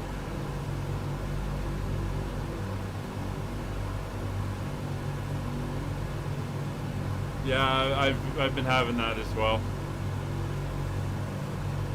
Not entirely sure what it is, and I just had a really good loading stutter there. Definitely the clouds now, we're getting pretty close to the top speed thing. I think they're getting more intense. There we go, 50 miles out, so we got about 18 miles before we start our descent.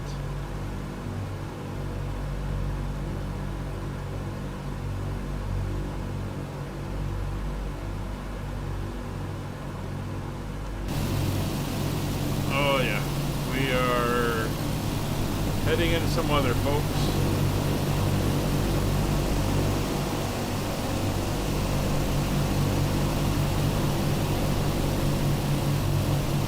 Definitely going to get interesting in the clouds. Oh, those clouds are starting to come up now. So I am going to turn on some cockpit lights. And I'm going to turn on the heaters on the wings.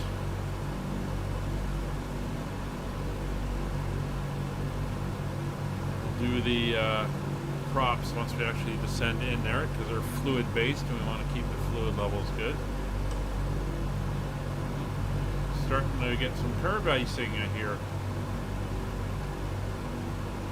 Starting to work the switches for the carb heat.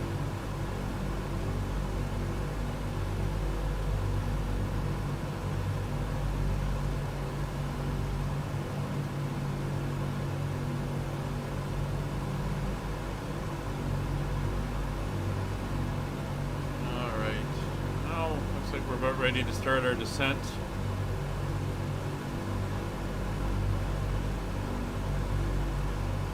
Everything is looking good. Fuel quantities are looking good.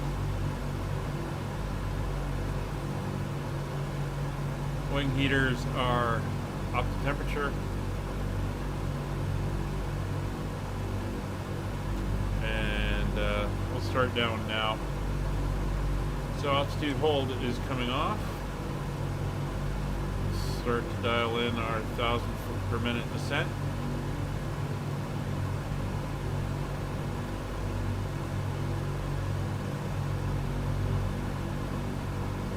Try to hold it at 1,000 feet per minute.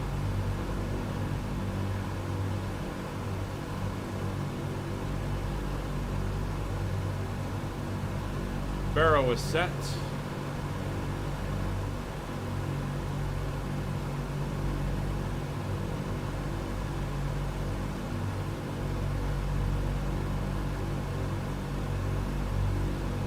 So the latest weather just came out.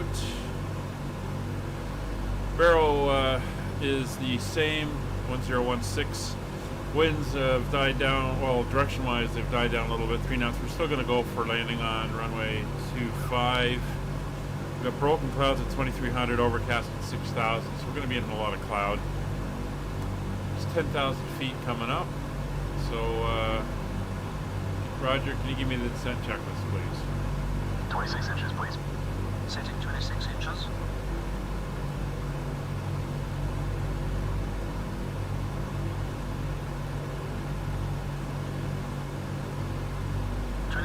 Set.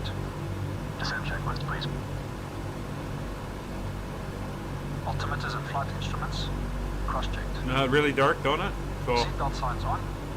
Yeah, okay, if it's in the database, they could use it as a GPS nav aid on that type of planning. You just might not have a manual receiver and a ADF type indicator. It's not clear? No, it's going to be an ILS landing, that's for sure.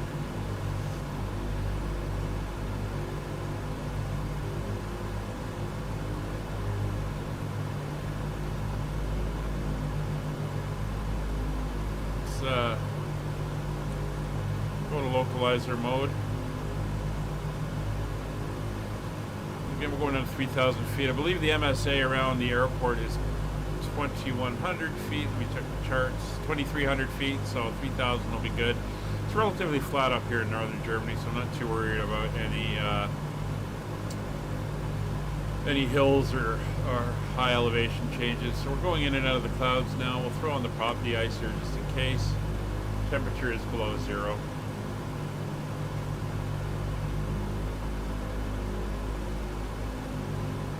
It's 8,500 feet. Coming back to the radial.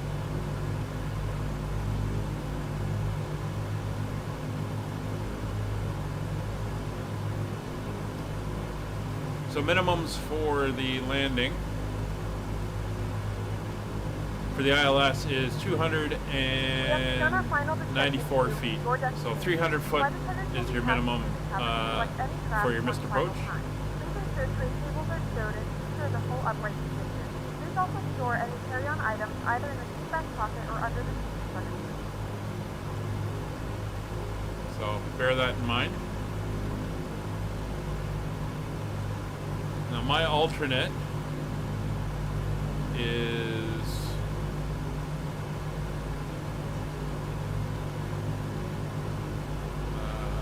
EDHL. So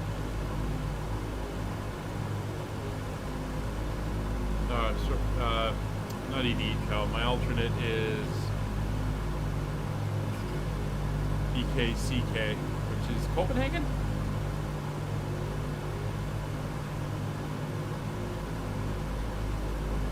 So if I do have to go to my alternate,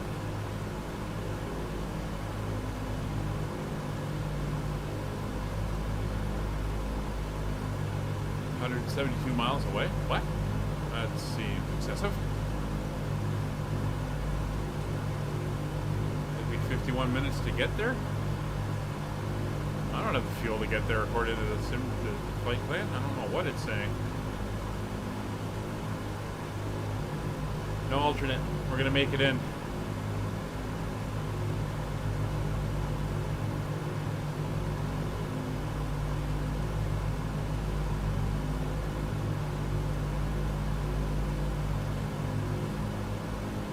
Runway lights just came on. Didn't know you can turn them off. Well, it's dark in the clouds here.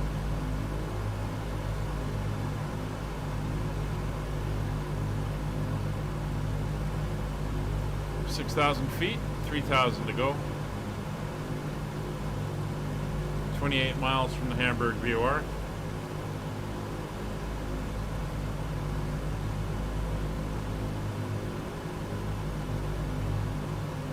So 15 miles to go. That'll put us down around 15 at the 19 on the other side. So it's about 30 miles for the slowdown. So we're pretty much where we want to be. Not seeing any rain. Temperature is above zero. So we'll turn down the windshield heat 1 notch. And the weather, well, it's 11 degrees, so we'll keep the heat on all the way down until we land.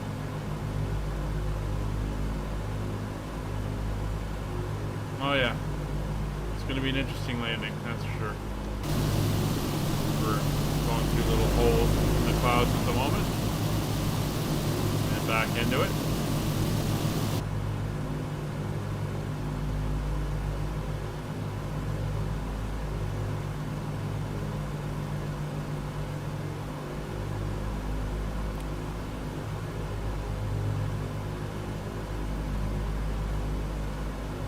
Alright, so we're 22 miles out from Hamburg.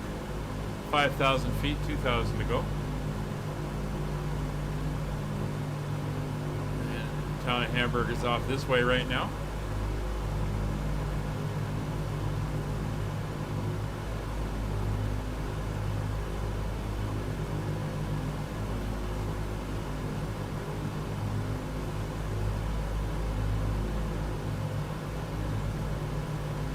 $1,500 feet to go.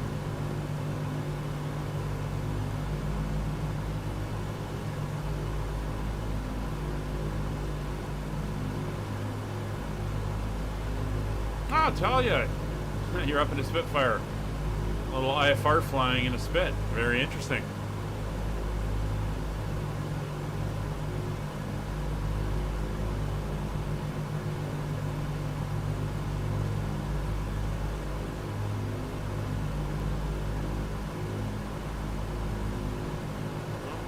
Start to see the ground below. 1,000 feet to go.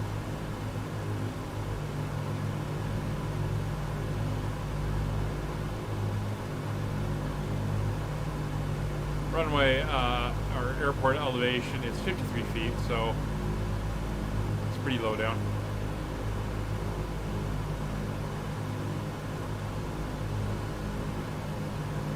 There's the Elbe River, another famous landmark. And Hamburg.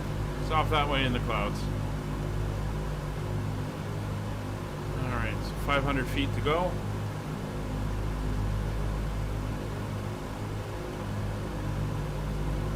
Where's the challenge in that, tell you? Come on.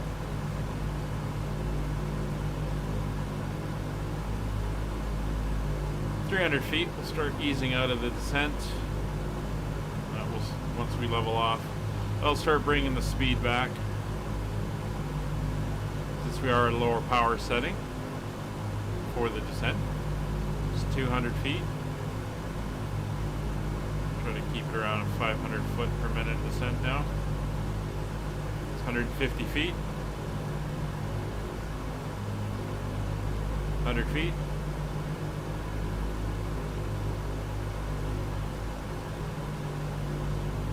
"60 feet. Ease off. 3,000 feet. Go to altitude. That was nicer.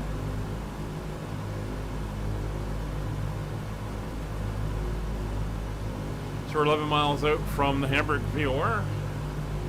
That's where we're going to make our change. We're picking up the ILS. You can see the nav2 needle is pointing in the direction of the airport. Yeah, 109.35 is the ILS frequency.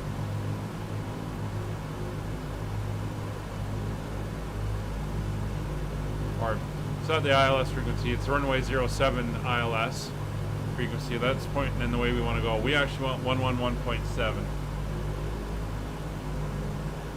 I read the wrong one. My apologies. So 111.7 is the actual ILS for runway 25. 109.35 is the ILS for runway 07, which is the opposite way we're going. At least it's giving us a direction to the runway. And we'll put that in here. 1117 or 111.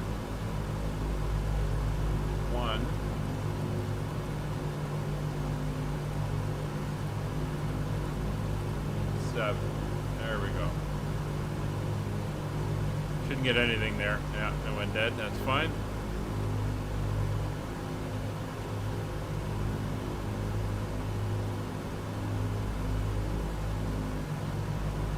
Six miles to go. 3,000 feet. We're slowed down. We're at 186 knots. It's like a 737 MAX over there.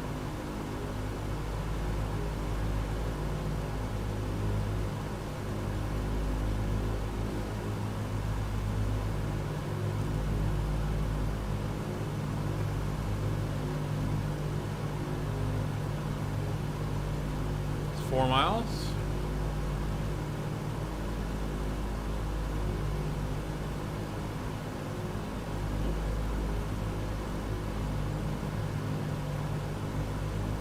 Gyro pilot mode. So you guys are heading towards the airport directly.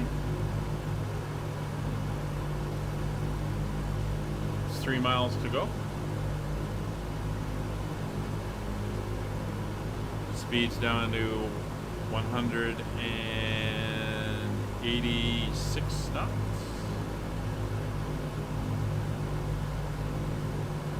2 miles to go. So we're going to make that turn to 64 degrees.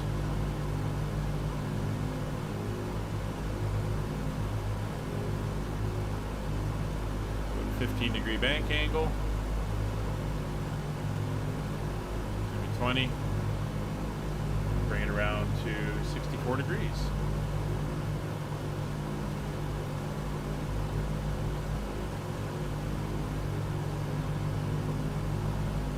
And again, it's 19.7 miles out, so we should, we'll leave it set where it is, and that will give us our rough distance to the airport.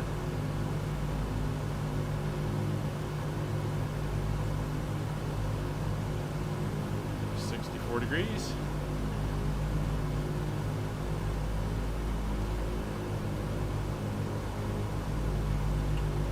Down to 177 knots.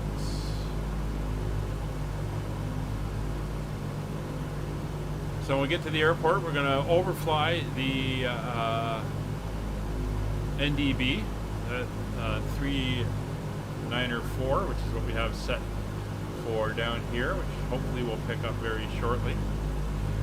We're then going to assume a heading of 055. We're going to fly that out until we are about 12 miles out, and at that point we're going to do a right-hand turn, and that should take us towards the initial approach fix, which is 13.6 miles out, and hopefully do our intercept of the ILS at that point.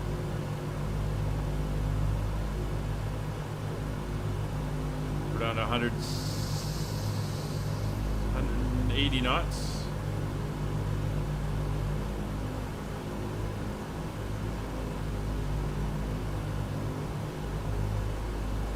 So not too bad. A few little towns we're going to be flying over. Of course, the town of Luebeck will be to our north.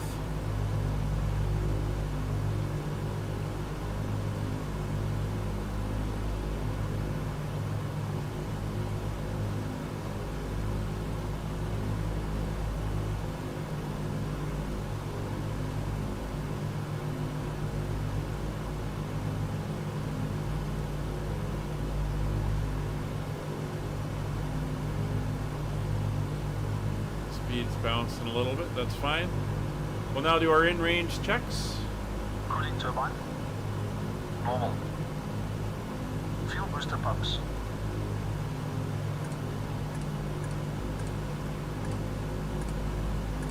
On low.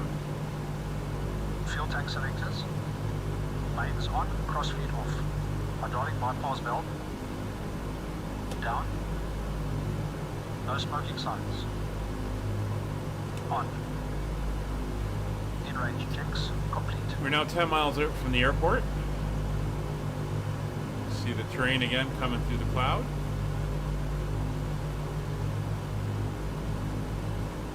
In fact, I think that's the airport right there. See, we have the NDB now indicating. So we're slightly off.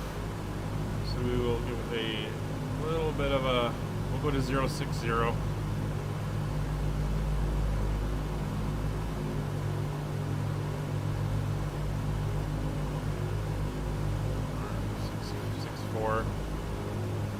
Ease it around slightly.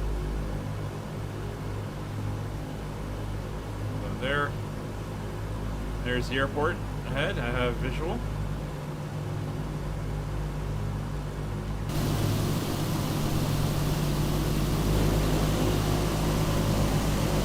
There's Wayne bringing us in. Looks like we got some low cloud or rain past the airport. That's going to be fun.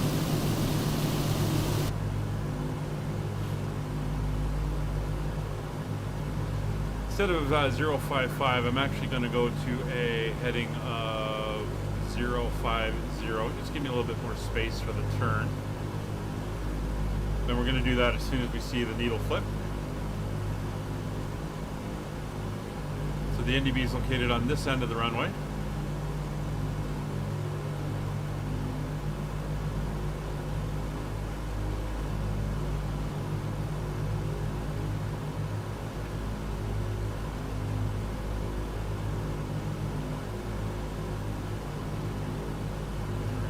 3 miles out. So guys, before landing, checklist please. We'll do this as soon as we make the turn. Looks like Kevin's down.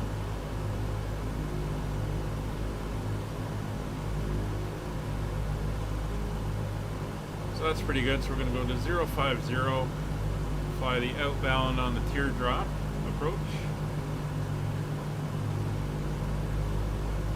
A little bit of a steeper turn angle.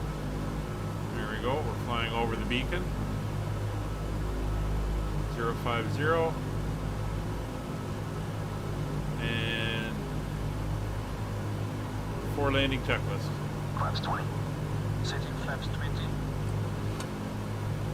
And there's no speed restrictions for flaps 20. It's all good. It will help you out. So quick check. We are currently sitting at 70,000 on the weight. If we come up to the overhead, go to 70,000. Come over here. Approach speed of 125, and our landing speed will be at 95.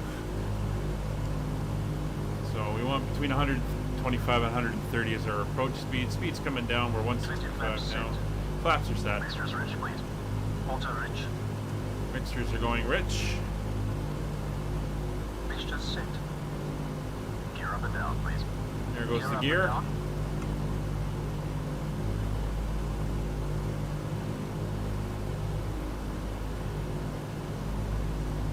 Well, like I was saying, Dark, they haven't fixed anything. The SDK makes things a little bit better, but I'm still have people popping in and out and stuff, so Gear down and doesn't up. fix everything.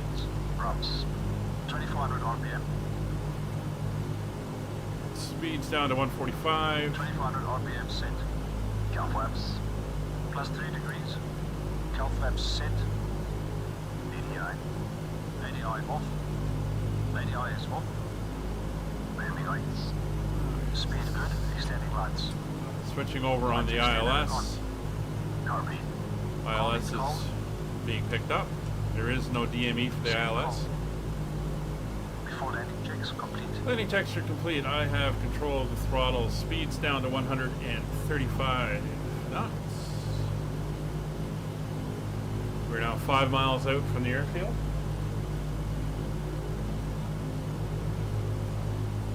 And we are above the glide path.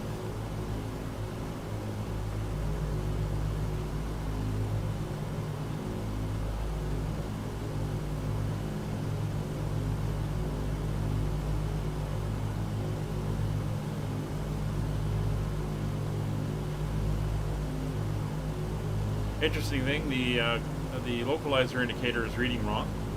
It should actually be on the other side, showing you where the localizer is.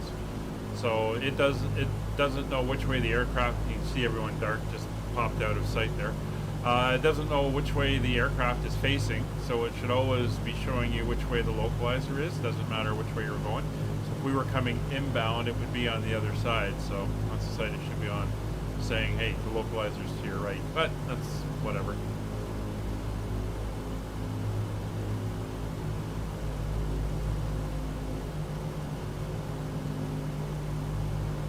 Alright, Scott. Looks like you're about to head in for your landing. Good luck.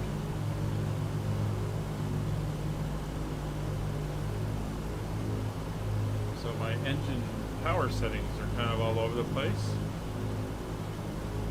So we're moving down each engine to 120.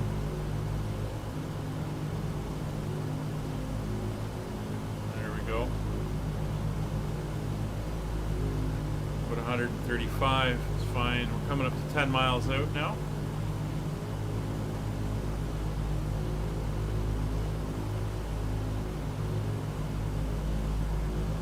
Two more miles and we'll begin our turn. There's a nice lake coming into view. Town of Luebeck is just over there in the gloom. All right, speed is 140, so we'll come down to 110 on the engines, or 120 on the engines on the VMEP. Keep them all balanced.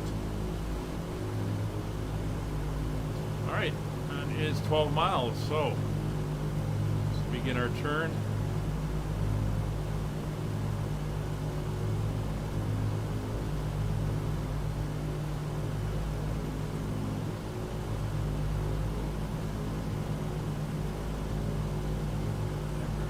Degree bank there. Bring it around. Keeping it on the speed. Speed's coming back to 135.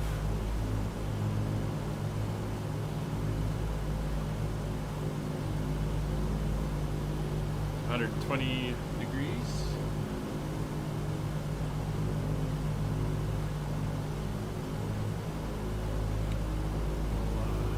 Decrease our turn rate a little bit. 10 degrees.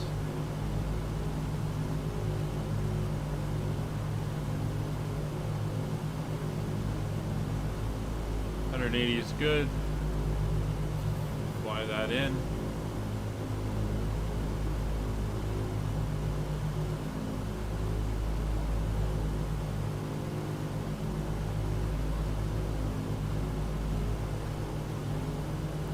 A bit sharp on the angle, but that's fine. We should be good. So upon landing at the airport, we're going to taxi down to the end, and it's going to be a right-hand exit down at the ramp.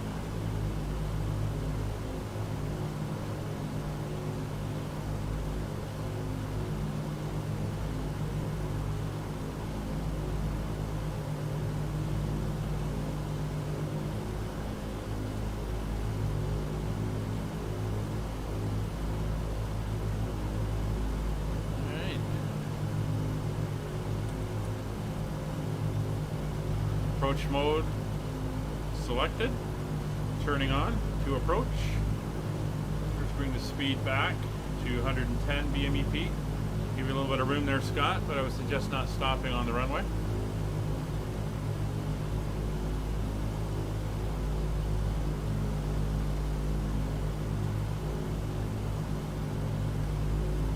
Alright, coming up on our approach speed of 125 knots. Angling in for the localizer intercept. Glide slope is moving. Again, we have no DME, but we're about 12 miles out at this point.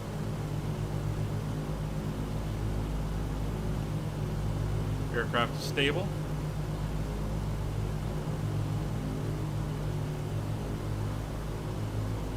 Glide slope is coming in. Altitude hold is off. 20-degree flaps. We'll go to 40-degree flaps for the descent, and we'll try to hold about 125 down as we go.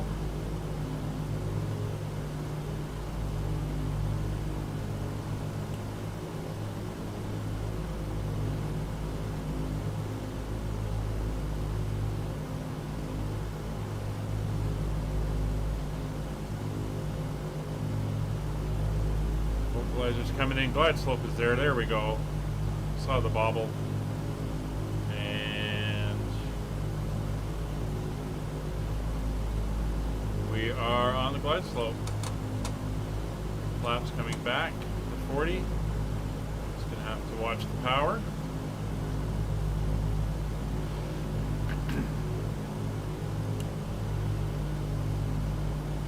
Power back to 90. Airspeed's coming down, lining up on the localizer.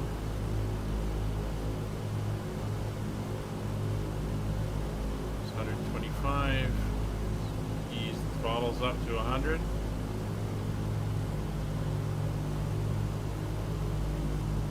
It's 120. Ease the throttles up 110.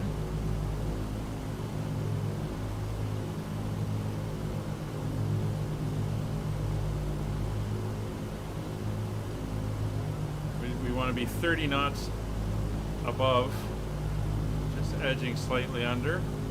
So we'll go up to 115.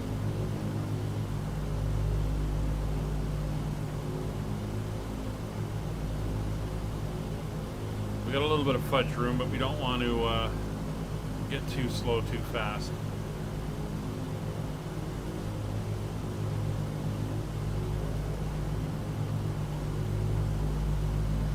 Yeah, I'll have to take a look at those again. I think I did buy them, but there was an issue with them. I think it was Sim Update 5 they were conflicting with. 2,000 feet to go. So I'm gonna have to take another look, download the latest updated ones.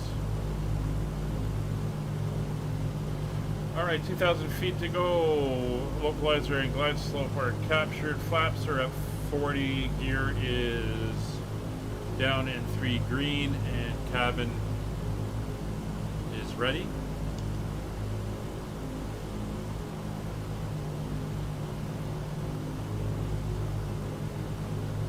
Looking good.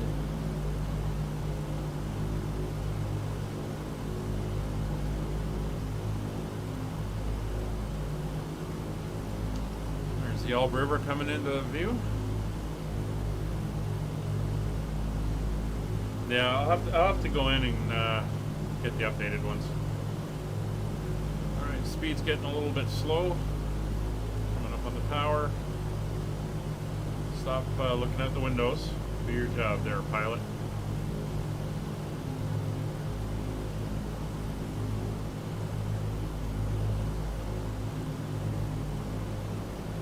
Looks like we got a slight wind. We're pushing slightly to the right. Fine. Outer marker. 120 knots.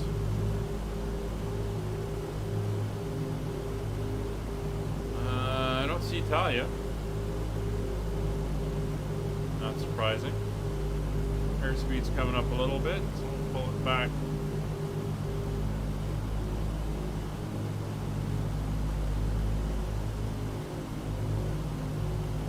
It's 1,000 feet to go.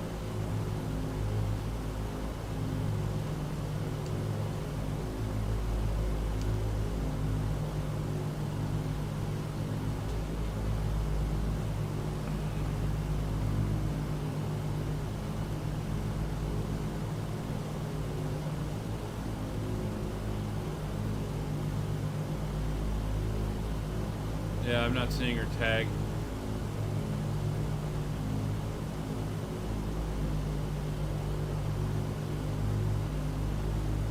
$700 feet.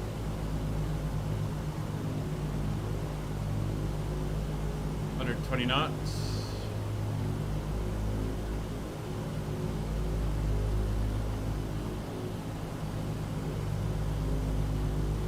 It's 500 feet. Full flaps. Speed coming back. Autopilot disengaged. I have control.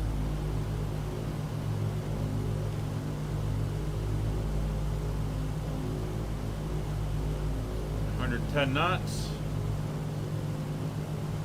300 feet. Landing. Middle marker. Power coming back.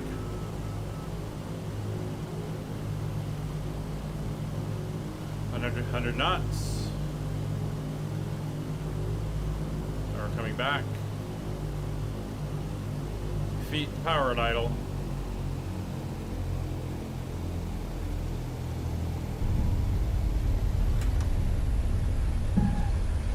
Down. Engines in reverse. 50 knots. Engines idle. Reverse is off.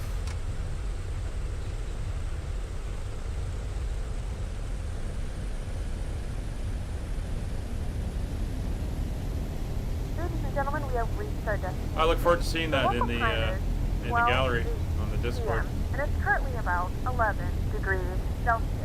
You can now use your mobile devices. Please remain seated until the aircraft has come to a complete stop. Use Bravo. The default sign is turned off. Remember to use caution when opening the overhead bins. Items may have shifted during the flight. If this is your final destination, we thank you for flying with us, and we hope to see you again soon.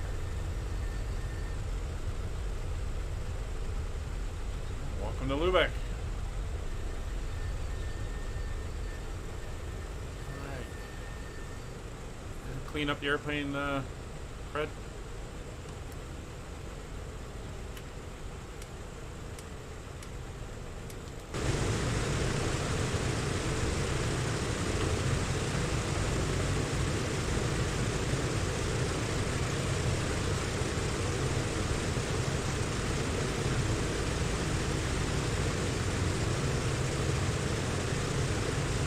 That wasn't so bad. At least the weather was good once we got under the cloud layer. I mean, at our intercept altitude, platform altitude.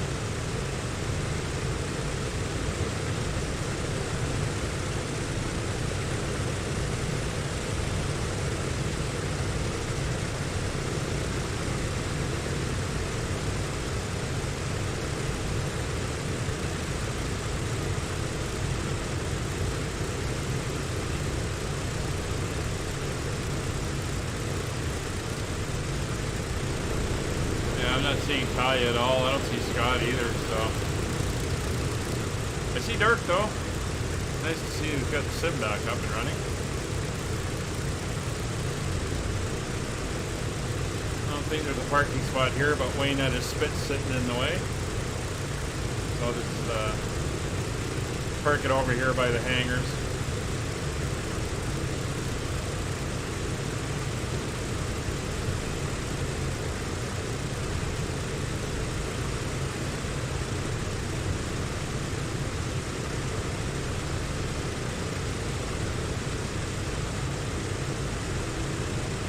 Tow it to where they want it.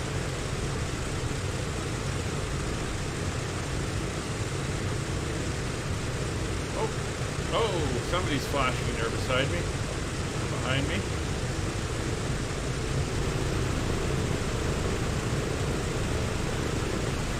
Looks like Scott finally popping back in.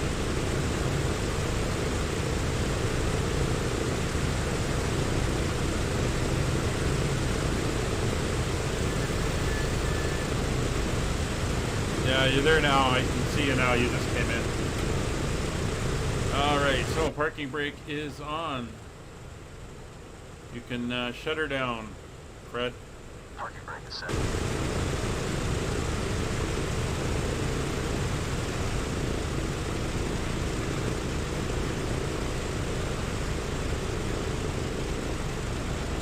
There we go. Well, thanks for joining us on the flight today. It was interesting with the weather at the end here. Again, hopefully by the time we get the next update, oh, that was loud. By the time we get the next update or hot fix, it'll be done before our around the world trip starts. But we got one more leg to do next week, and then that leg will take us back to England, back where we started this in London Heathrow. So once again, thank you very much for joining, and we will see you on the next one. Bye for now.